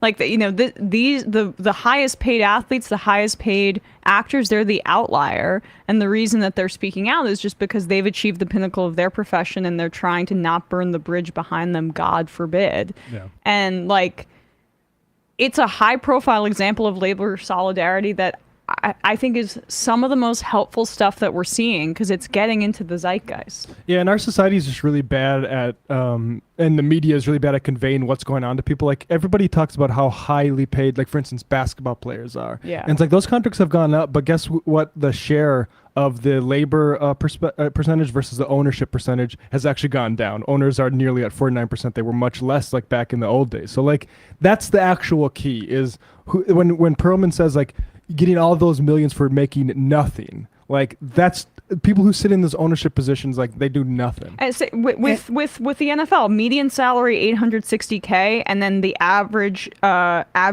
year of playing is like 4 or 5 years, and then what do you do with the rest of your life? Like, with a broken body. I mean, now we're making it about sports, but the point is just like, it's complete, like, these trade publications like Deadline, Screw You, who cover this stuff, they're so pro management, and they really they flatten they flatten the power dynamics, and they make it about, like, oh, these privileged actors, when the reality is just so much different than how it's portrayed. It's the same thing in sports. But actors, like, similar, like, I bet that age window of, like, the peak earning years is similar. It's a bit wider than athletes. Unless you get huge. Yeah. Well, for women, without a doubt. Exactly. Unless you get huge. Yeah. And even with women, if you get huge, but unless you get huge, it is not long. To make real money like that, big money. So we see this whenever, like, it is just a reminder. In the last primary season, we saw AIPAC come into Democratic primaries and funded with a lot of right-wing money to come in and knock off progressive challengers. And almost as if as like a warning shot across the bow, we're starting to see them mobilize again, at least on the congressional level. Pramila Jayapal was at Netroots Nation. And she had this to say. This was on Saturday. I'll just leave.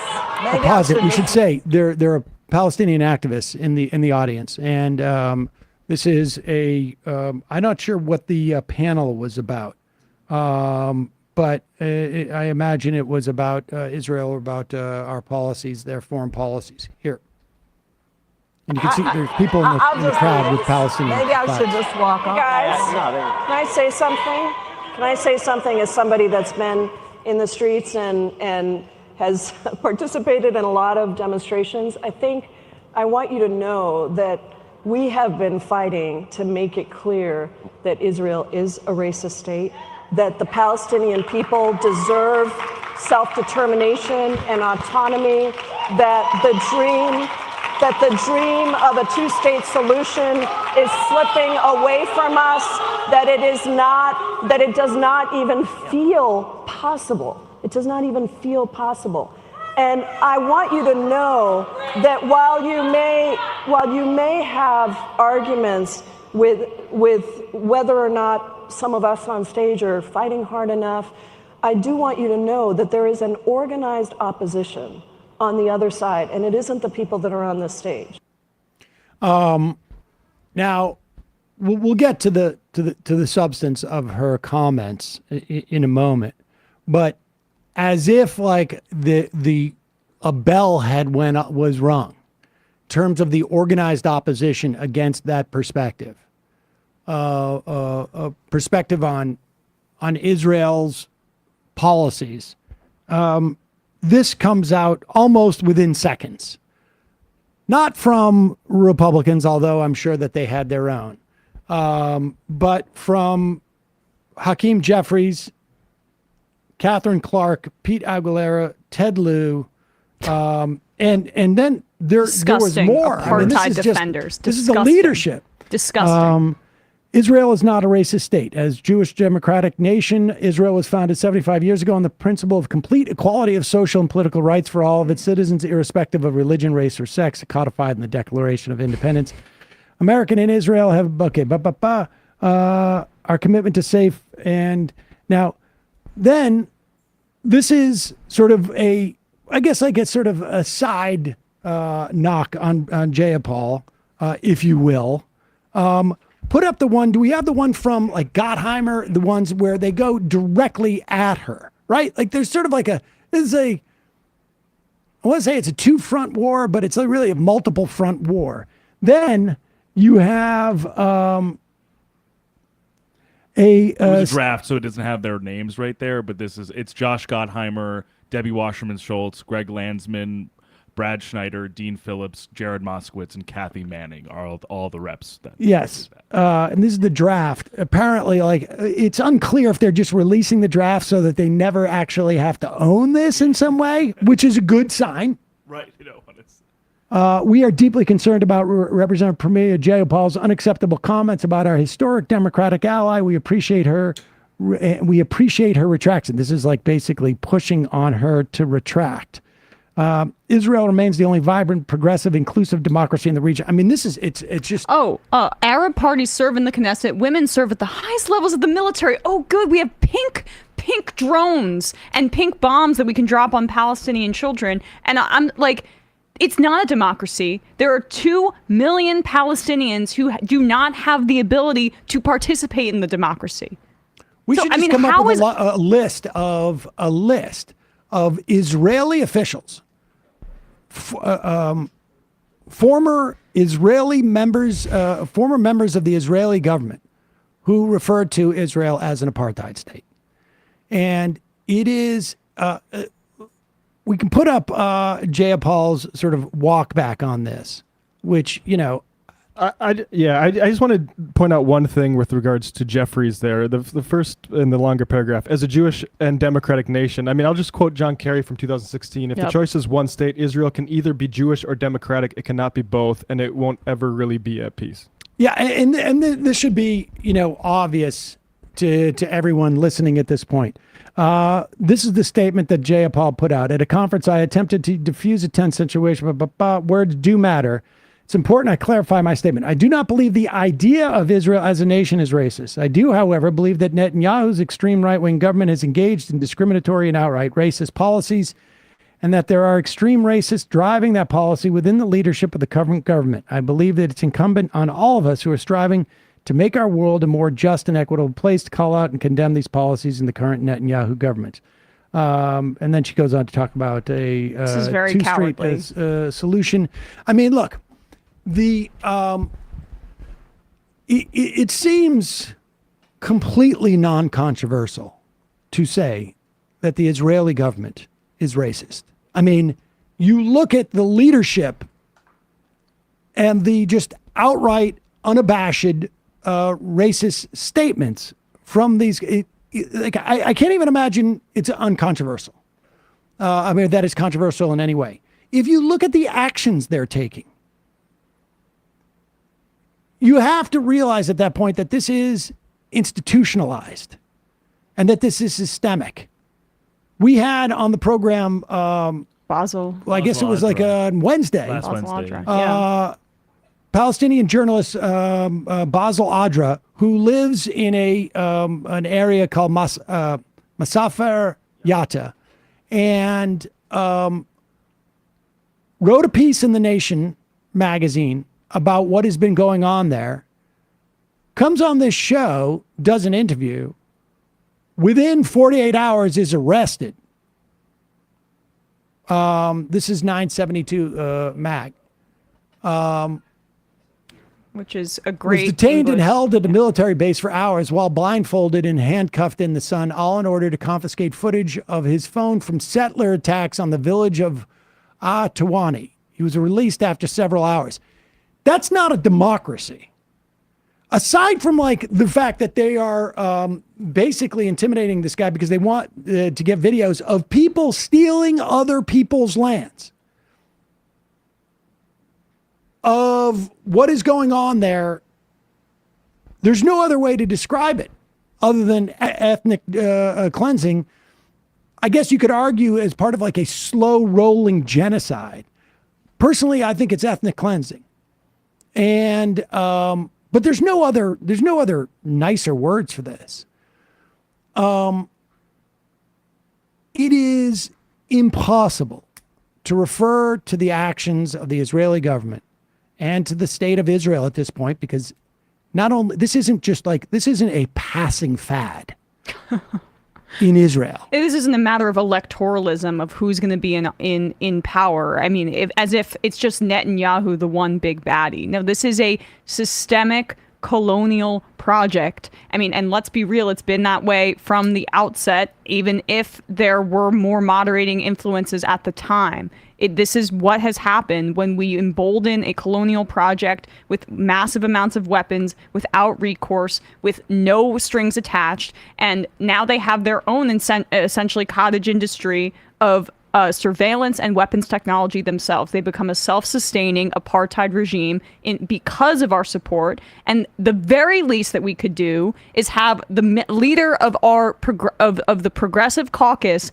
in the House call it like it is and not walk it back. It is shameful that she walked back that very anodyne statement about Israeli apartheid. This is a frustration that she has been bubbling with, I think, other progressives and leftists when it comes to her leadership of that caucus. And I think this is systemic. I mean, this is a problem that she's been way too easily capitulating to bad actors in this space. And I'd also like to point out some other members of the Progressive Caucus, like Mondaire Jones, who I'm looking at his tweets. He's very comfortable calling things that happen in this country racist, voter suppression, resistance to DC statehood, whatever.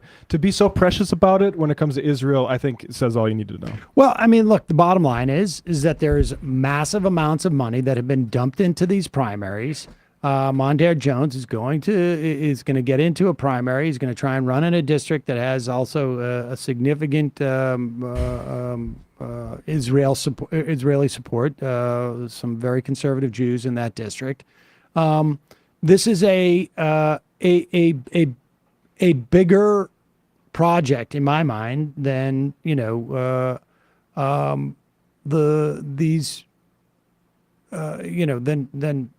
than just in terms of like from an electoral standpoint. Like from my perspective, the idea is support Jayapal, strike back at those. Like I think like her walk back, she walks it back, but it's still like, in terms of gives us the opportunity to say she's right. Yes.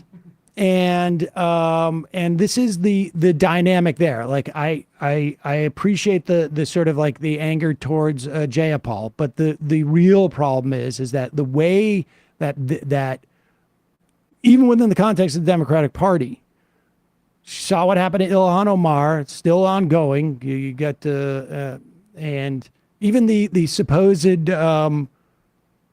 liberal choice in the Democratic primary, one of them, RFK Jr., like attacking Ilhan Omar and others on this. But that's why Jayapal has to stand up for her members of her caucus when she walks. You can't concede this. You leave the two only Muslim women in Congress who are actually forceful and strong about this. You put them on an island. That is the member of your caucus. I don't think she walked it back that far. I really don't. I mean, I think that, to say that the idea of Israel is not racist, like I think ultimately people are going to,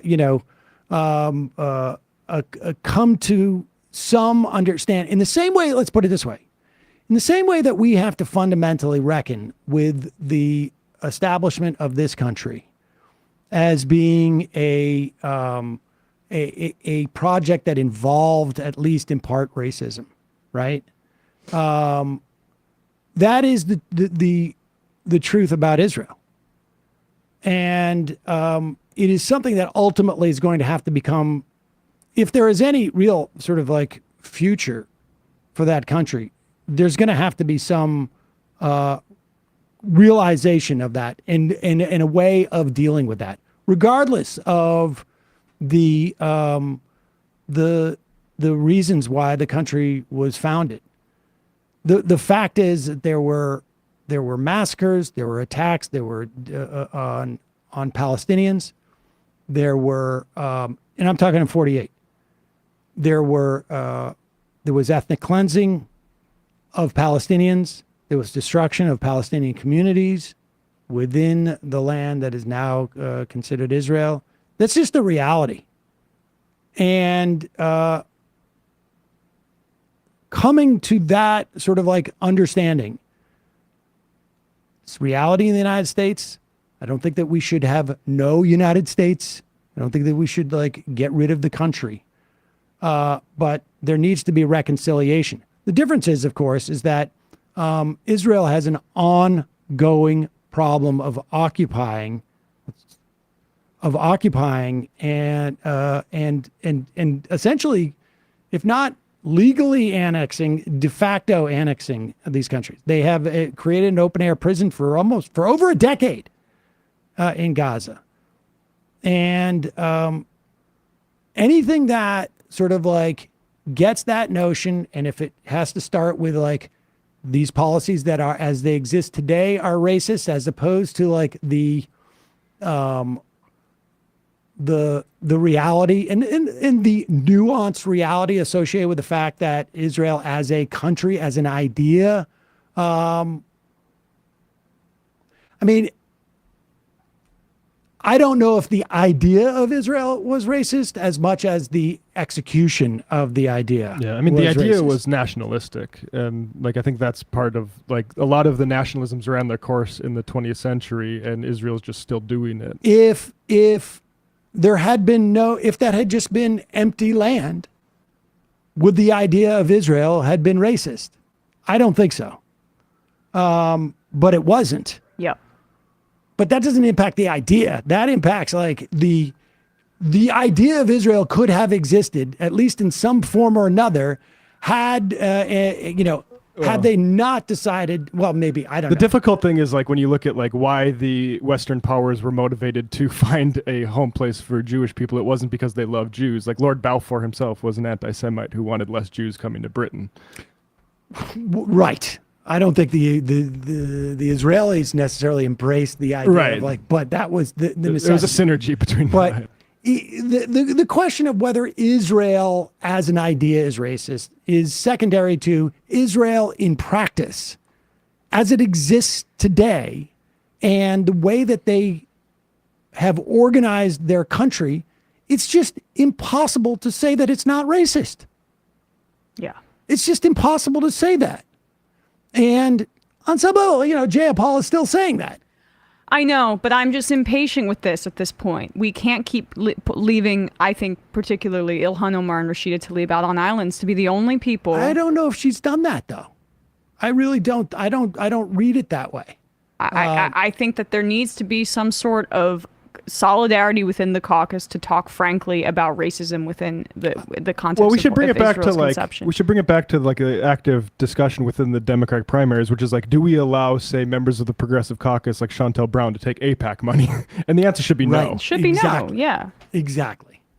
It could stay in this sort of theoretical thing, or we can say like, should the Progressive Caucus have a you can't take AIPAC money. B, stated position that Israeli aid is conditioned upon, and there's like a dozen different things that you could use to condition upon, all of which Israel would be undoubtedly in violation of in the first minute. I mean, this is just not controversial. By anybody who's not getting like either in fear of being primaried by an enormous amount of right-wing money. It's a very real fear. Right. Well, Summer Lee saw it. I mean, right? How much money in her primary and then to her opponent in the general. Yeah. She was the only one who survived. There was a couple others who didn't. Yes. Yeah, and it makes it hard because like there are candidates who trimmed their wings on, let's say, how critical they would be of Israel, and there are candidates who acted like that's what they were doing and turned out, like, say, Mondaire Jones turned out to just be like pro-Israel. Yeah.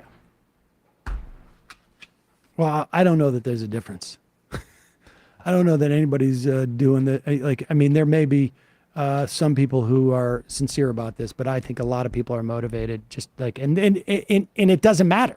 At the end of the day, it doesn't matter. Yes. Again, like I don't, regardless. Well, I guess I'll just be explicit with what I was saying. Like I thought Khazar's triangulation during the primary, basically I think it was the say he's doesn't support BDS or whatever. That was basically to avoid primary money from AIPAC. I think Fetterman did it too. Right. Fetterman did it too. And it's hard to judge those guys on their sincerity. I'll walk it back slightly because, I understood where Fetterman's doing it. And again, statewide, I think Senate races, just like the amount of stakes that are involved there, it's slightly different, I would say. But for, again, the leader of the Progressive Caucus, I just want some message discipline on this.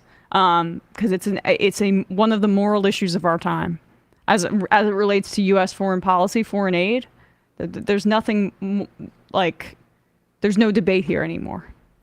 Really cool. I don't know if Jones takes AIPAC DMFI money. I don't know about that. The Dems 2023 are way better than the cheese dicks like Byron Dorgan was a decade ago. Yeah, I mean, I still contend that we are about 10 years away from, this money, frankly, coming into these primaries may change that calculation. But we are about 10 years away from when the Democratic Party's position is going to be conditioned aid to Israel. I think maybe 15, but I think that's where the party's going. I had this argument with like Indy Mike. Do you remember that? Were you around for Indy Mike? No, I remember you mentioning him, but not really. Indy Mike was he was completely independent.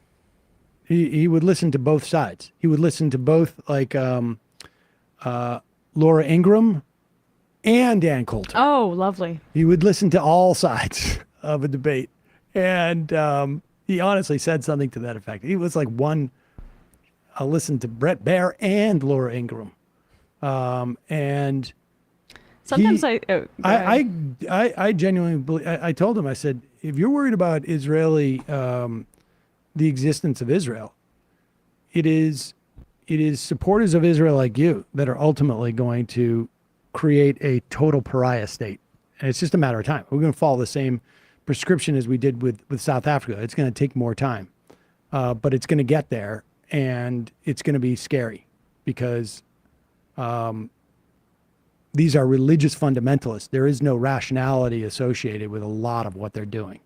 And they're going to have control of nukes. According to Beinart, Mondare did take a modest amount of AIPAC money. Oh, he did? Yep. There you have it. It's in Jewish currents. Here is, let's move on to, and hopefully tomorrow we're going to have somebody on to talk about these hearings. But Jim Jordan wants to question, this is in the Judiciary Committee, this was last Thursday, Lena Khan, and I should say these hearings, I think worked out relatively well for Lena Khan at the end because in many respects, what she's doing is unimpeachable. And the Republicans have a real problem. They have been talking about big tech for a long time, complaining about big tech.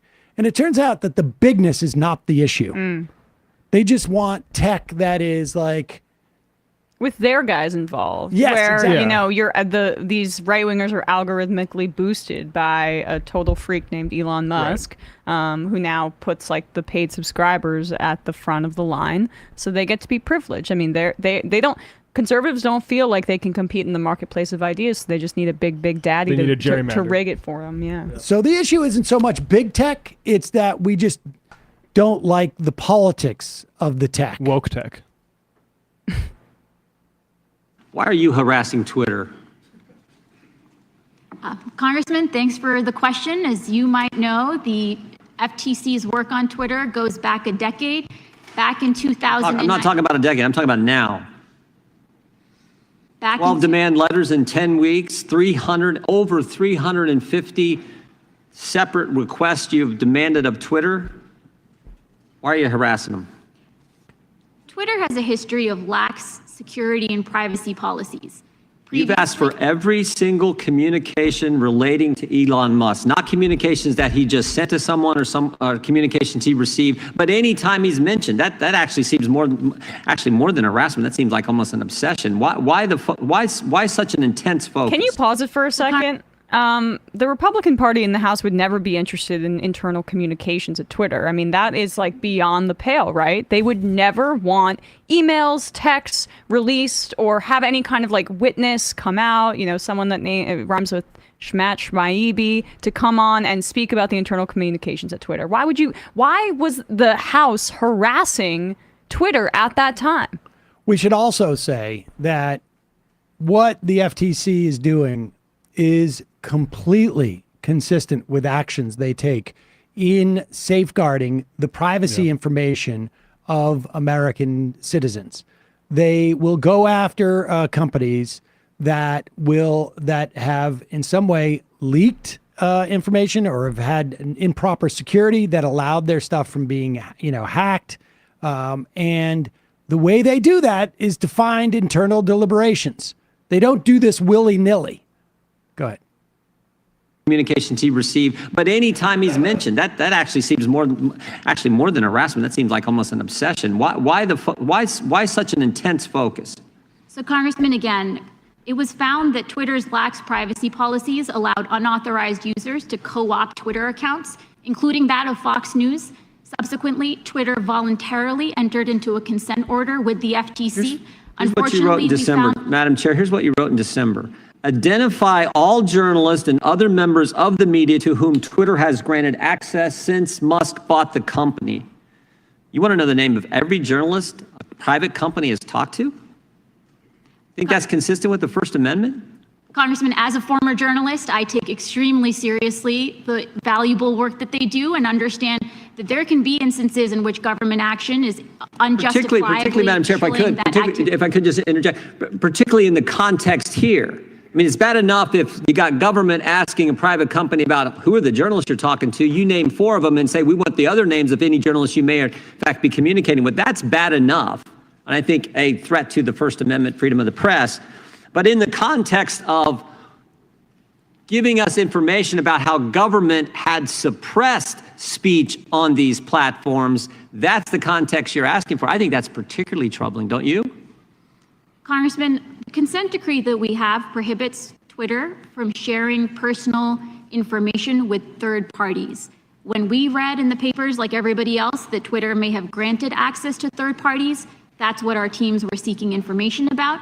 Again, this is a company whose history with the FTC goes Madam back Chair, a decade. we got limited time. He should have cut him off. He should have cut her off before she got that last answer out. Because let's be clear what she's saying. These reporters like Taibbi, like what's her face, the one who lies about trans people. Barry Weiss. Yeah. Michael Schellenberger. Michael Schellenberger, the Alex guy Berenson. who's climate denialist. Yeah. Et cetera, et cetera. These people basically said that they got a chance to look at the algorithm, see who was boosted, who wasn't, that they had access, unfettered access. That's what they said at the beginning, incidentally, to these Twitter algorithms and whatnot. That could have been used to look into journalists, for instance, that those hand-selected. And under the consent decree, which Twitter had voluntarily entered into, they were not allowed to provide that information to third parties. And so the FTC, in defense of the privacy of Twitter users, basically went in and said, we need to see what you gave them and who you talked to and who you allowed this access to. It's exactly what a regulator should do. I mean, this whole thing of it's a libertarian free speech argument. Personally, like, I don't like DHS telling Twitter what they should do or whatever, because I don't like the Department of Homeland Security and the Pentagon, right? Like, I think, we should be even legislating those out of that. But like the FTC or the CDC during a pandemic, I'm not so much a libertarian. I don't think that they have absolutely zero to say to private corporations. I think those corporations are subservient to the American government, in my opinion. Yeah. Here's Jim Jordan. Now, talking about big tech being a problem, defending Twitter, defending the idea of Twitter giving third parties access to information after they have signed a consent decree not to do that with the U.S. government. Here he is on CNBC, now just full on defending the concept of big tech, where we were told that these Republicans have become sort of more populist. But let's just be clear. The populism that we're talking about with Republicans is about allowing for more racist and misogynist ideas to carry more weight in our society. The populism does not include actually going after the centers of and the concentration of power and wealth. And I give you Jim Jordan speaking to that on CNBC.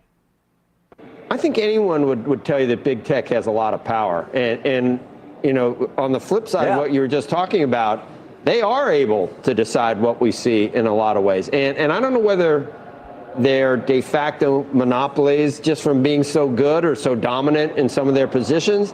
Isn't there a place maybe for Chair Khan's stance that maybe if you just sit back and let anything happen, you do get the status quo that could be dangerous? Pause it. Listen. When a CNBC host I wasn't just about to say is the voice of reason.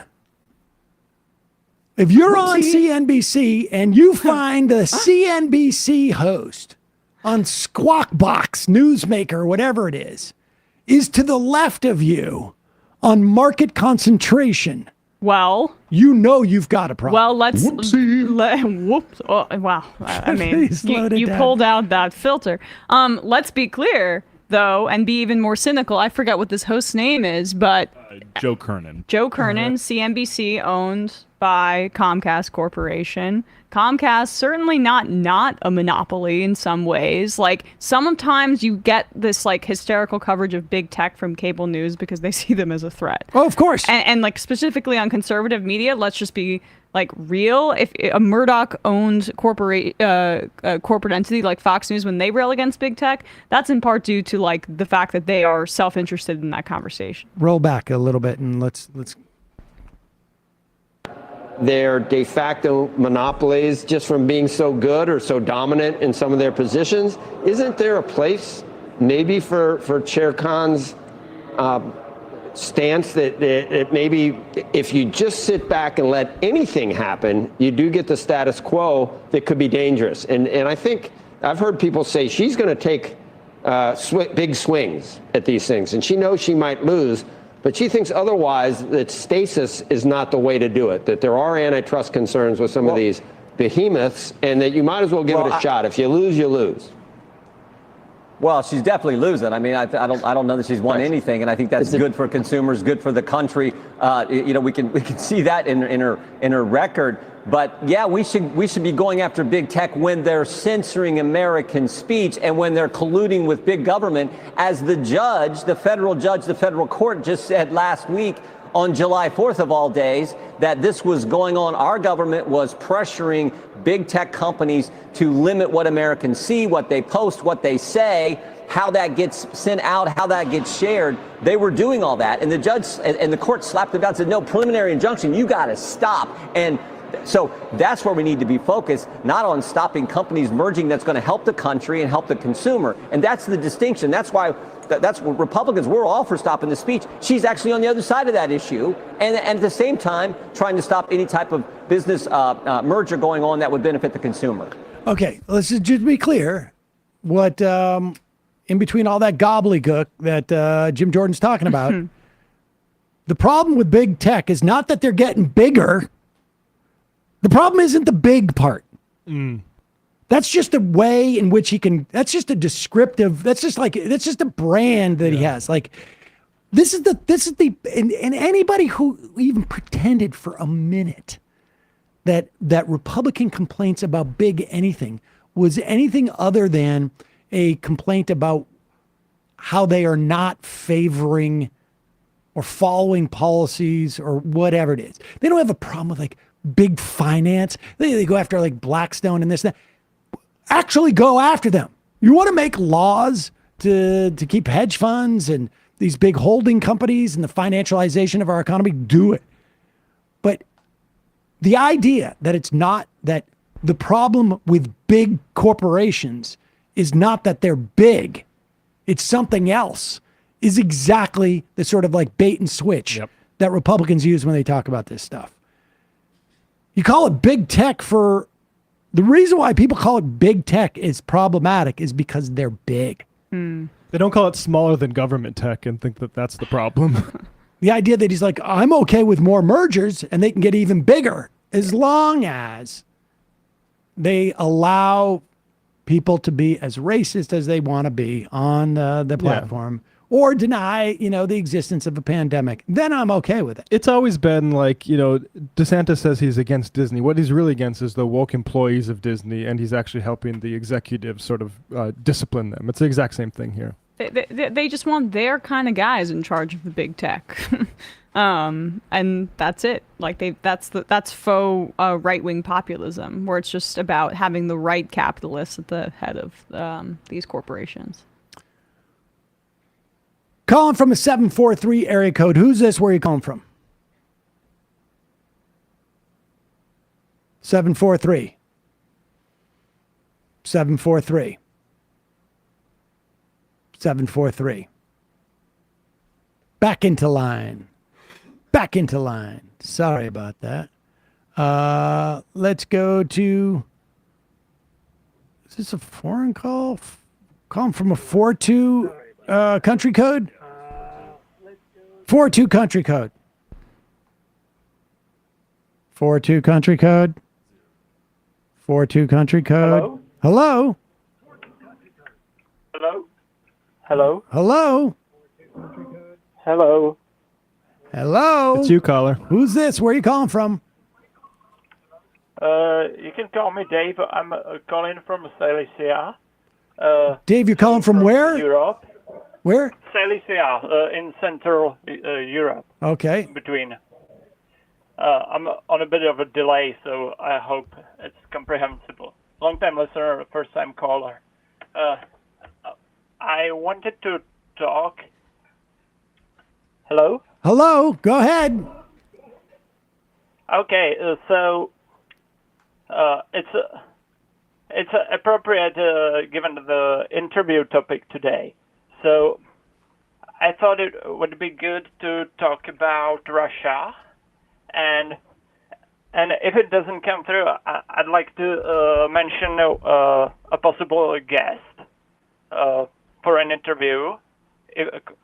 Yeah, instead of... Kalamar. I'll tell you what. Don't tell me what you're going to tell me. Just tell me what you want to tell me.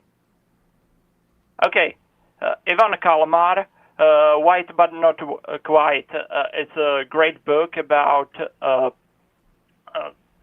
how Central Eastern Europe was colonized, sort of, and he draws parallels between that and colonizations of other countries and the racist sort of social politics involved. And it's quite relevant to the discussion about Ukraine. Okay. So I thought it would be a fitting good interview because I enjoyed the interviews in the first half, and this would be a good fit. Okay, so Ivan Kalamar, he's a Canadian anthropologist, and we'll put him on the list. What else you got? Yep. Is that it? Well, I can't really hear you from your side, and the stream is on delay, so we'll I look guess bye. Bye. All right. Well, we did our best. We did our best to reach out and do that. 743, give you a second chance. Are you there now? Bye-bye. Whoopsie. Whoopsie. 508. Calling from 508. Who's this? Where are you calling from? Oh my gosh, is this me? Can you hear me? Yes, we can hear you. 508. Where are you? What's your name? Where are you calling from? Okay. Well, Well, call me Jody, and I'm calling from the great state of Massachusetts. How are you today? Good. First time, long time. Jody from Mass. What's on your mind? Well, I'll give you two options. We can do assisted living, or we can do right-wing indoctrination in higher education. You know what? You choose. All right, all right. Well, oh God, you really put me in a position now. All right. Well, you imagine how I feel. All right. Well, Stan, stop this. First of all, before I say anything, I have to officially end our parasocial romantic relationship because I am engaged. So I'm really sorry you missed your chance. I'm sorry to hear that. But I'm sure he's a very Well, your lost. partner is very You're lucky. lost. Your partner is very lucky. Thank you so much. Big shout out to him. We won't do his name. Well, okay, so I work in a assisted living. It's exclusively memory care, and my background is I have a bachelor's in social work, but I was too broke to afford to get a master's, so this is kind of social work adjacent and pays my bills. I'm technically a salesperson, but my heart's in the right place, I think. And one thing I just want people to know, you might have some older listeners that might be looking for care, for memory care and things like that. And one thing that I want to warn your listeners about is the big box storification of assisted living. You see these big brand names, your Sunrises, your Benchmarks, and they will advertise, mom can go from independent living all the way to hospice and never have to leave this institution. Well, what they don't tell you is independent living isn't necessarily communicating with assisted living in any capacity whatsoever. So you could be putting your parents in assisted living, and maybe you're out of state and you don't know what their care needs are like. And they could say, oh, yeah, they're still good in assisted living, but, you just need more one-on-one care. And what ends up happening is you have people who clearly have, progressing dementia in independent living with increasing one-on-one services that are just not appropriate. And I just think it's really important for people to do their research. What makes that one-on-one care inappropriate? Well, because if you have, I'll give you an example. A couple was put into independent living by their adult children who were living out of state, and they had gotten word from the independent living that said, "Oh yeah, mom and dad are still fine to be home on their own. They just need one-on-one." Meaning they need additional care. So that would be supplemental services through home care agencies or things like that to come in. So I heard this story from the home care worker. They sent her in to take care of this couple, which normally isn't a problem. One caregiver for two people isn't necessarily inappropriate, but it was clear that there were no modifications done to the unit. Nobody was doing any kind of check on them. It was dirty. There were, feces and all kinds of mess everywhere. And it's important for people to know that the reason that that's happening is because people in the industry do not want to let go of those cases. They know that these people are vulnerable and that they're not going to complain about the care they're giving because they're, dealing with dementia or Alzheimer's diagnosis. So in other words, it's inappropriate because it's insufficient, and these are people exactly. And it is just there's an increased profit margin. Yeah, I mean, the whole industry is highly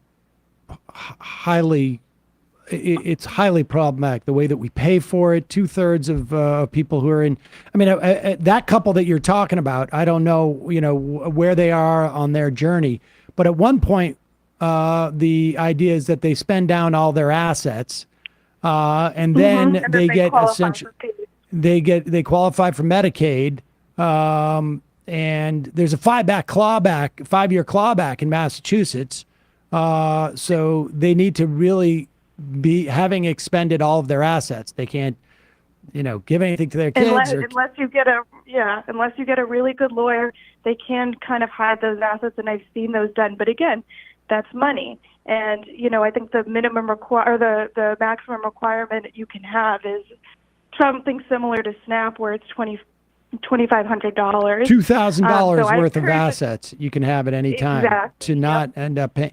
I mean, and frankly, there's a big incentive once this couple goes further down their sort of like their path for these institutions to cut back on staffing and rely on basically over medicating the patients, so that there's no so that they become less they have less needs essentially. Exactly. And real quick, I know that you guys are giving me a lot of time, and I do appreciate it. But even the Alzheimer's Association, in running, these fundraising events for them, they send a bunch of stupid balloons and all this other stuff. And then we get an email saying, they've just approved, the FDA has just approved fast tracking this new Alzheimer's drug. And it's like, okay, so that's a kind of clear indication of where all of our resources are being sort of spliced up at that level. But I want to just say that I want to get to my other story real quick, because you gave me the option, and now I'm going to be greedy and tell you both stories. All right, got to be quick. All right. So I worked at Kaiser University. Some of you may have heard of it. It is a step up from community college, a little bit less expensive than a private university. I was an admissions counselor. I did a lot of cold calling, trying to get people to sign up for programs and things like that.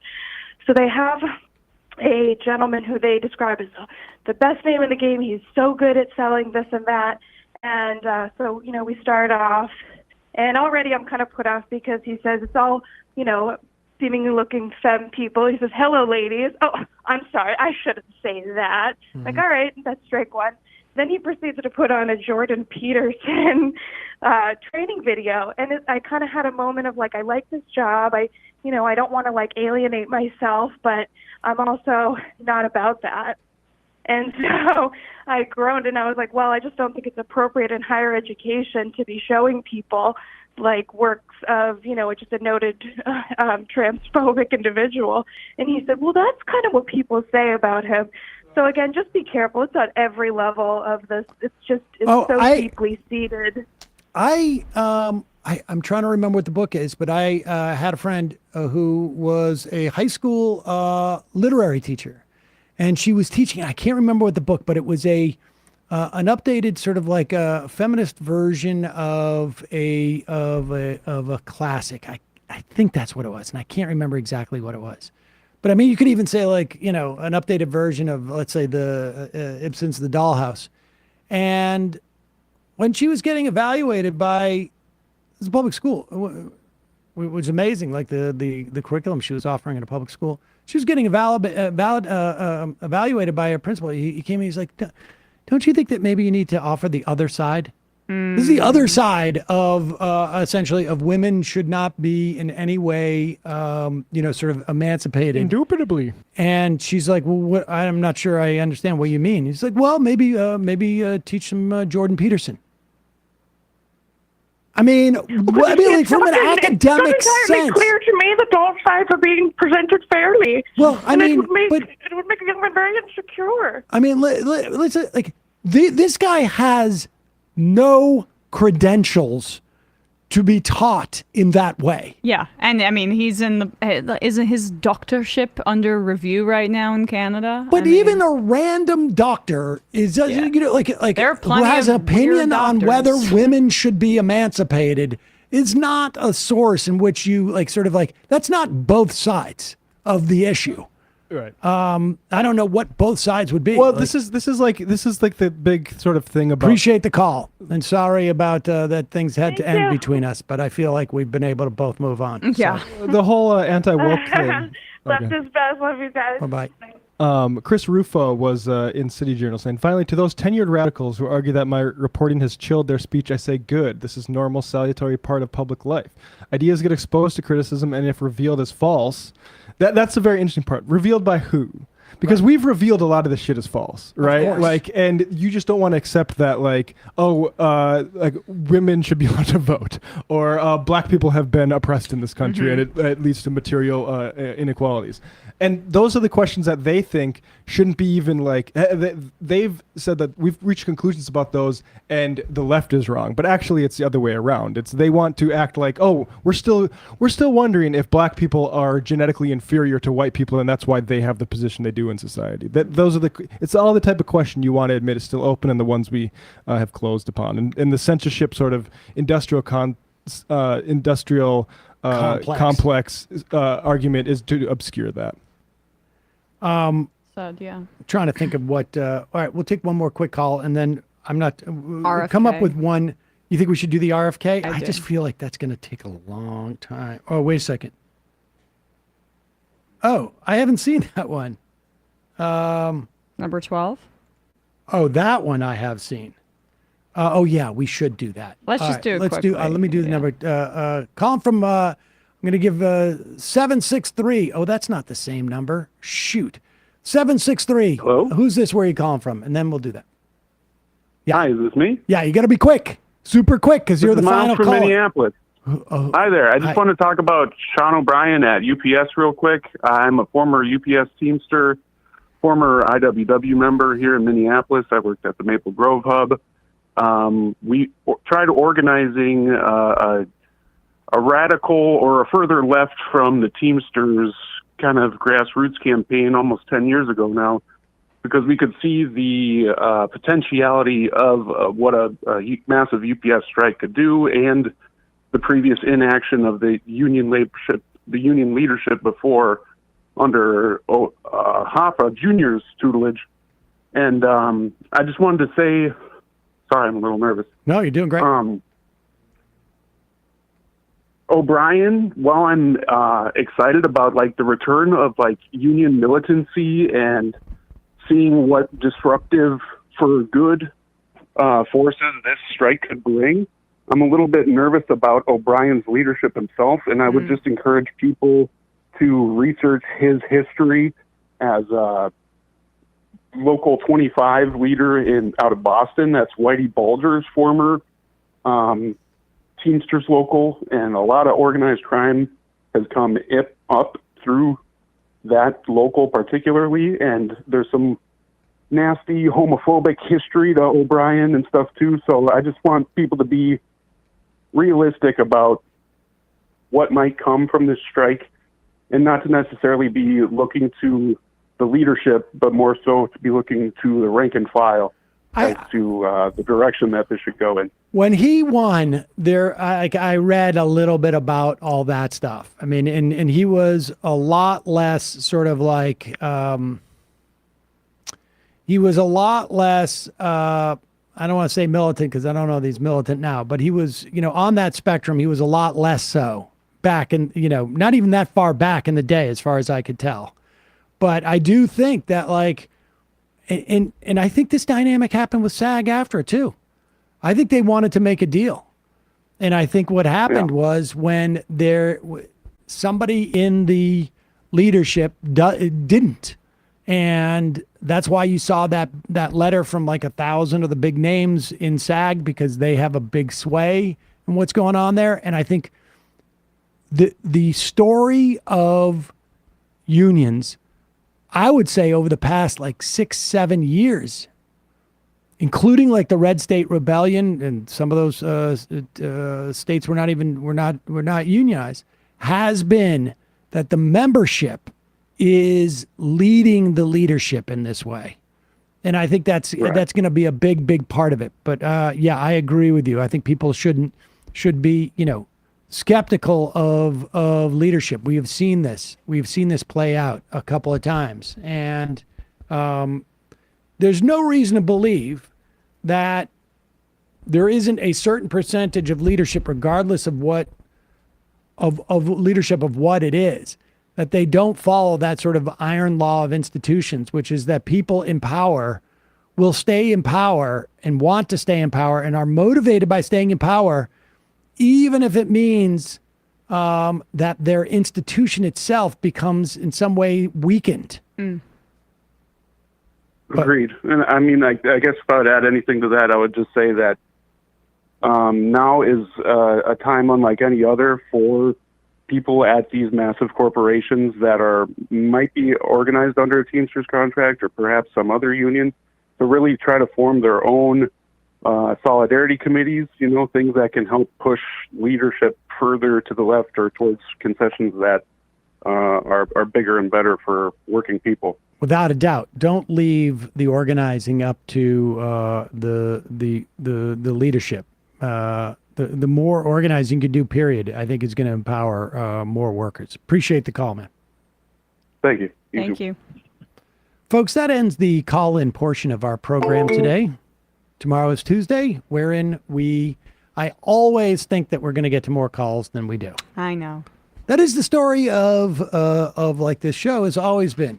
We're gonna do a short show. I'm gonna get more calls. I'm gonna do this. None of my plans ever work out. We'll go through more clips tomorrow, but this one I found really disturbing. And this is RFK was at a we haven't gotten too much of this, but we're going to be going out to candidates that are nominally on the left, because it's increasingly hard for me to think that RFK is on the left in terms of some of his positions. To be honest with you, I think he's probably to large part qualifies as some a lot of his positions are center left, but a lot of them are center right and right, frankly, in my opinion, and I'm surprised by it, to be honest with you. I mean, it makes a little more sense though that when Roger Stone's boosting your campaign. And Judd Legum did a great piece on a lot of his financial support is coming from the right. Now, there's always that theory. There's always that theory that like, oh, we're going to promote a primary candidate in the Democratic Party because it's going to create chaos. I am personally in favor of primary challenges to Democratic incumbents. We could talk more about that and in a different context. But yeah, I would have supported Bernie if he did it in 2012, like people said he hinted at. Without a doubt. But I'm talking like just broadly, without even knowing the names of the candidates. Yeah. I support primary challenges. I will be against certain people in that, like if, Joe Manchin was to run against Joe Biden in the Democratic Party, I would be against it. Yeah. I just love democracy. But I do think that primary challenges are good. RFK spoke at a campaign event in Manhattan. It was supposedly off the record, I guess. And, maybe there should be somebody there like saying like, hey, maybe you shouldn't record this.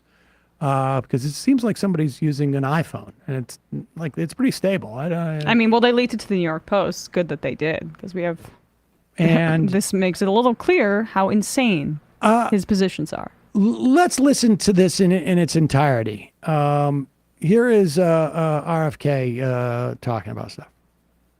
And we need to talk about bioweapons. The level, I know a lot now about bioweapons because I've been doing a book on it for the past 2.5 years, and the technology that we now have to develop these microbes, we've put hundreds of millions of dollars into ethnically targeted microbes. The Chinese have done the same thing. In fact, COVID-19, there's pause it for a second. Now, let's just say this. I think it is the case that in the context of bioweapons, and I don't know what we have developed, but certainly the idea that you could target bioweapons to hit people who have certain genetic traits, it's really sort of an updated version of let's give indigenous Americans smallpox blankets. They don't have, let's find a pathogen that they haven't developed, enzymes or proteins or, against. So that's not terribly controversial. But here he is talking about COVID. And this is really important to listen carefully here, because his statement defending his points is a bit of a straw man, if you ask me. But dollars into ethnically targeted microbes. The Chinese have done the same thing. In fact, COVID-19, there's an argument that it is ethnically targeted. COVID-19 attacks certain races disproportionately. The races that are most immune to COVID-19 are because of the structure of the genetic structure. all right, pause it for 1 second, because I want to go through this slowly because this is important. There's an argument that COVID-19 is ethnically targeted. Let's be clear here. He's not saying there's an argument that COVID-19 hits some people differently based upon their genetic makeup. That's not what he's saying. Right. That's not inconceivable. That's not what he's saying. He's saying targeted. Targeted is a specific word, and a virus does not target something. Mm-hmm. Someone who deploys a virus targets something. He's talking about this in the context of bioweapons, so the context makes it immensely clear that the underlying assumption that he's operating under is that COVID-19 is a bioweapon. Well, he's saying there are arguments. I know, but like, the nuances are important here, because the way that he defends himself is he uses these. Yeah. Now, so you got to ask yourself, there are arguments about everything. There is not a single premise I could give to you that is not bat crap crazy that I could introduce on this show if I say there are arguments. But every time I do, and every time you do, when you're talking to someone else, you're making a choice. What am I going to highlight in this context? So saying there are arguments is not a defense, because when you articulate it in this context, you are saying it's an argument that I think is worth really thinking about. In fact, maybe more so than any of the other arguments, because he's not saying there are arguments that say that, well, he's not qualifying it at all. He's not saying, of course. I mean, he could have just said COVID-19, there's data that suggests that it hits certain people more than other people. Now, we'll get into that data, because it also, like, one of the reasons also has to do with uptake of vaccinations. But continue. Cases that are most immune to COVID-19 are because of the structure of the genetic structure, genetic differentials among different races of the receptors of the ACE2 receptor. COVID-19 is targeted to attack Caucasians and black people. The people who are most immune are Ashkenazi Jews and Chinese. But we don't know whether it was deliberately targeted that or not. But there are papers out there that show the racial and ethnic differential impact. We don't know if it was deliberately targeted that way. So now, incidentally, at the very least, the idea, if we don't know it's deliberate, that's a subsidiary question after you determine that someone created COVID. Yep. And we don't know if they deliberately targeted it. Because unless you believe that COVID was you need to believe that COVID was created. To believe that there's an open question as to whether it was deliberately targeted. So now we also have the premise that established that it was deliberately created. We just don't know if it was deliberately targeted. Yeah, and I just want to say that what he touches on here is incredibly dangerous territory with conspiracy theories. I mean, he's going. Should we just keep going? Yeah, but I want to get to that, to the tropes in a bit. Because to me, the underlining thing here is that all of it, not the stuff that he's chosen to address, all of it is bat crap crazy and gives you a sense of where he's getting his information. Yes. And what he's trying to promote. And black people. The people who are most immune are Ashkenazi Jews and Chinese. But we don't know whether it was deliberately targeted that or not. But there are papers out there that show the racial and ethnic differential impact to that. We do know that the Chinese are spending hundreds of millions of dollars developing ethnic bioweapons, and we are developing ethnic bioweapons. That's what all those labs in the Ukraine are about. They're collecting Russian DNA, they're collecting Chinese DNA, so that we can target people by race. Wait, that's not the long one. We need to keep going on that. There is a longer version of that. Okay. Where that is not the long one.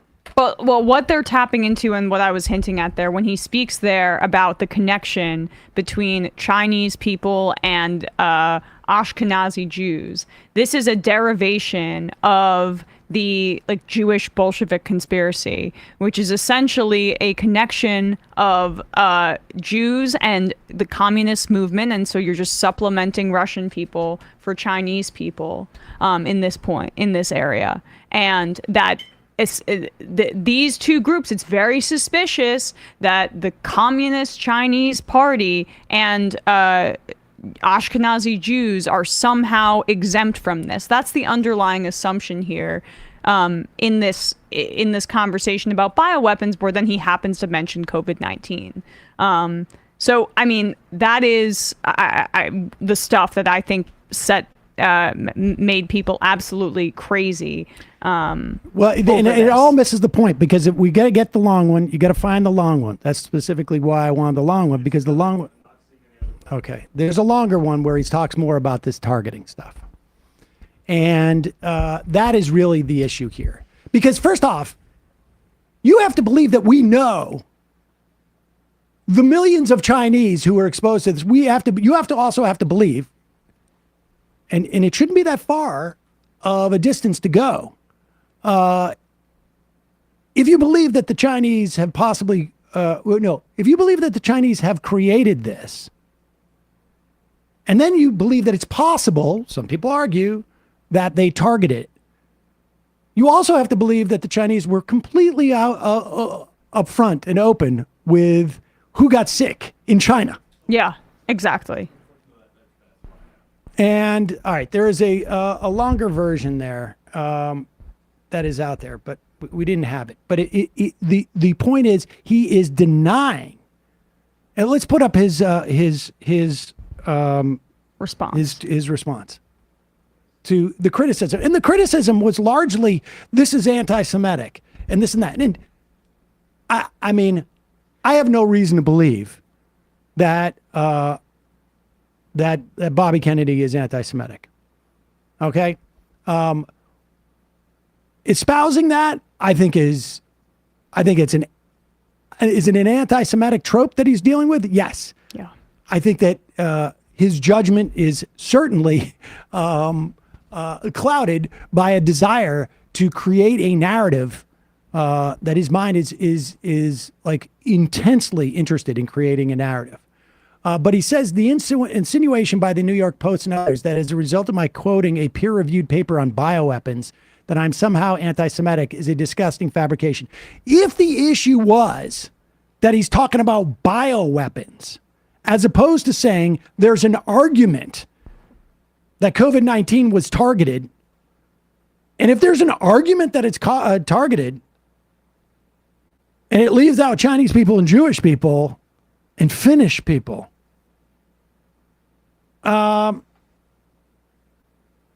maybe you should explore that. Like, what's going on there? That seems weird. I mean, if somebody targeted it, right? Like, why would they target it in that way? I understand the emotional pain that these inaccurate distortions and fabrications have caused to many Jews who recall the blood libel, poison wells, et cetera, et cetera. My father and my uncles. I intend to spend my political career making those family causes my priority in terms of Israel and fighting anti-Semitism. We'll talk about his stances on Israel, which I find, really problematic aside. But I will fight relentlessly along my Jewish sisters and brothers. I've just recorded an interview with Rabbi Shmuley. Let me tell you something about Rabbi Shmuley, who was Michael Jackson's personal rabbi. This guy, I've met this guy. He is a clown, a right-wing clown. A right-wing clown. I mean, like, honestly, I don't even, like, I haven't heard of Rabbi Shmuley's, since the last time he was coming out actually to defend some other right-wing guy, I don't know, 5 or 6 years ago. The idea that the Post called him the most famous rabbi in America, yeah, he was Michael Jackson's, sort of like one of his spiritual advisors. The last time I remember him, he was taking out a full-page ad in the Washington Post, fight Ilhan, #fight Ilhan anti-Semitism. And some of the most anti-Semitic people in this country are defenders of Israel. So let's cut to the chase here. He also touts Rabbi Shmuley's bona fides by saying, I have called upon the Biden administration not to consummate a second Iran deal. This is the anti-imperialist president. Yeah, that's very nice. Good job. The one real solid foreign policy achievement that Barack Obama ever made was that deal. The biggest failing, in my estimation, of the Biden administration is a failure to come in and seal that deal on day one. But the idea that this guy is running in the Democratic primary is just, he's running to the right of Biden. That's Netanyahu's line on the Iran deal. He's just repeating that.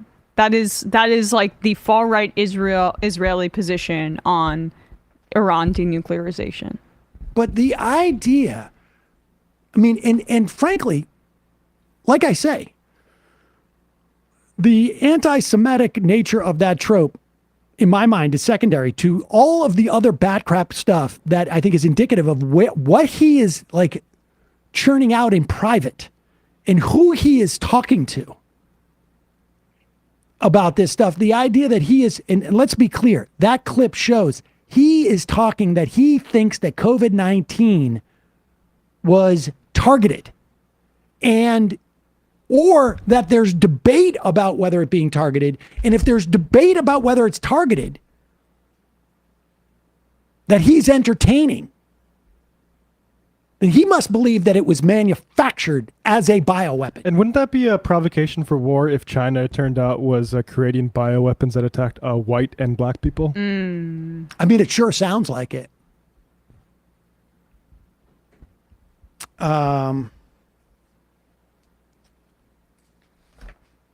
Really astonishing. All right. Let's read some IMs and we'll get out of here. Juniper J. Sam, I'm looking for you on Threads, but I'm not sure which profile is yours. Is there a link from the app that I'm overlooking? No, I got to get to that. We got to do that. I'm not posting anything on Threads anyways. I'm not even on Threads yet. And I'm not even sure I'm going to. We'll see. I know I don't like Meta. Yeah, I have 2 Blue Sky invite codes. I gotta give those to people. Blue Sky's the best one, although still, Twitter, it's so much more is posted on there, so it's hard not to get sucked back in. But we'll just have to wait till the advertisers leave and go fully to Threads, and then go to Blue Sky. Nug Wrangler, is the Hat Sam going? Is that the Hat Sam going through his incel arc? MSNB Cedar. Yeehaw, wait, where'd the hat go? Bring back the hat. No. Northern Spy. Scoop Cedar coming at you live from the heartland of America. Chicago Letter Carrier. I saw this. I don't know why I got so inspired to wear this. It's funny. It's funny. Did you know that USPS craft employees cannot go on strike, as a no strike clause has been part of their contracts for decades?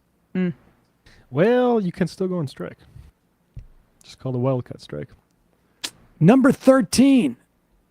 The fallout from 303 Creative LLC versus Atlantis continues to pick up steam. A justice of the peace, Diane Hensley from Waco, Texas, has cited the case In an appeal to the Texas Supreme Court, she's appealing the dismissal of a lawsuit she filed to allow her to refuse marrying same-sex couples. Literal judicial officers attempting to have First Amendment protections for her discriminatory behavior rather than retiring. Yeah. Well, I mean, people forget there was a woman in Kentucky and in a county who refused to issue marriage licenses after the Supreme Court decision. I remember that. Yeah. And that was the last holdout in the country. Kim Davis. Yeah, Kim Davis. All right, 5 of these. Joe's Rogaine. Sam, I know how much you want libertarians and conservatives to call in and I debate you, so I propose regular listeners call in and give you the numbers of their conservative family members. That way you can call them and debate instead. Maybe I need to do like a bounty. Like you will get $5 if you get your conservative, I don't know. Kowalski from Nebraska. I would like to add to this Russian invasion of Ukraine discussion. I feel like your interview was misleading to create a narrative that was uncharitable to NATO.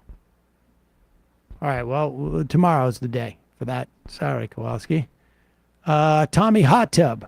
Correct me if I'm wrong, but don't Israeli IDs prominently display ethnic status? I mean, I don't know. I'm not sure I follow that. But what is that in reference to?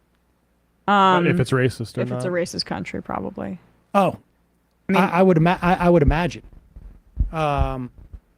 Shows religion. Incidentally, like the papers he's talking about in terms of COVID striking people, 2020 data. Again, you have to believe that we know the real numbers of Chinese people, and you have to filter out for I am quite sure that there is more sort of long-term sort of understanding of how COVID hits the body, and then of course we have multiple different types of COVID. And zero COVID. And in China, their lockdown protocols were much more stringent. We also know that, yes, and that in, there may be a different sort of propensity to wear masks. There may be a different propensity to get vaccinated. Certainly, in the context of Israel, the Israeli population got far more vaccinated. The Jewish Israeli population got far more vaccinated than the Arab population because, of course, Israel is a non-racist society that made sure that all the Jews in Israel got vaccinated and didn't really do as much work in terms of getting the Arab populations vaccinated. I mean, this approach to science is just one that's helpful to the fossil fuel industry. Like the idea that this entire industry and everyone can be actually they're missing something that RFK and some idiots with YouTube channels do see. That's basically telling, say, don't believe the scientists when they come to say, actually, the world's warming at this pace. We didn't ever get to his warming video either, did we? Oh, I didn't know there was one. RFK. Oh, God. He cut his own ad with Jordan Peterson. Oh, we saw that. Yes. Yeah. Right. I'll do that tomorrow. LaBelle Apocalypse. We love non-intentional targeting, don't we, folks?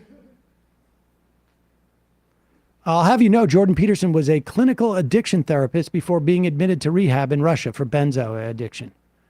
Worcester Ice Cats. Palestine is the only democracy in the Middle East, and I just wish everyone else would catch up to us.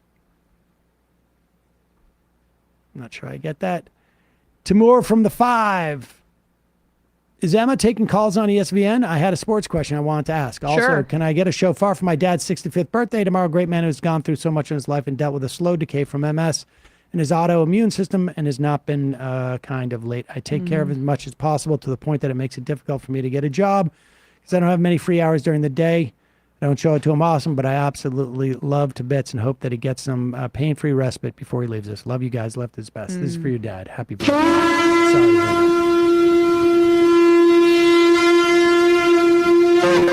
Australian. Okay, imagine you're the French and you had to deal with the Australians to change the design of your nuclear submarine to a diesel electric submarine. Then after 5 years, they turn around and tell you that they're ending the contract because now they want nuclear submarines. And to top it off, we got these effing submarines, but did not get the firefighting aircraft, which is a fraction of the cost and actually useful. But yeah, thanks for Emma for paying attention to this issue. And 2 more. Lefty band teacher, dear Sam and friends, has Saul discovered Skibidi toilet on YouTube yet? Good shit. Very Zoomer brained. I don't know what that is. I think it's some meme where these guys with long necks and heads coming out of toilets are in CGI eating people. Oh, maybe. Yeah. Hmm. It's all the rage. I think it's going to win the election. And the final IM of the day.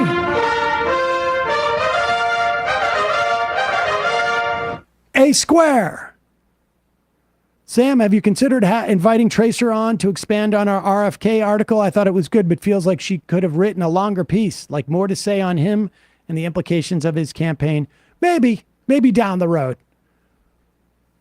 Bradley, Matt, Emma, great job today. Folks, see you tomorrow. It might take all the strength I got to get to where I want, but I know somehow I'm gonna get there. I wasn't looking when I just got caught between the truth and the light bar, but finding out won't make me feel any better. Yeah, I know the clock is ticking, but the meds are gonna kick in, and my pilot light shining bright. I guess somewhere the choice was made for the option where you don't get paid, for the road that bends before it finally breaks you. I guess somehow I lost my drive between the 101 and the 5. Do you know how far the detour takes you? Yeah, I know the clock is ticking, but the meds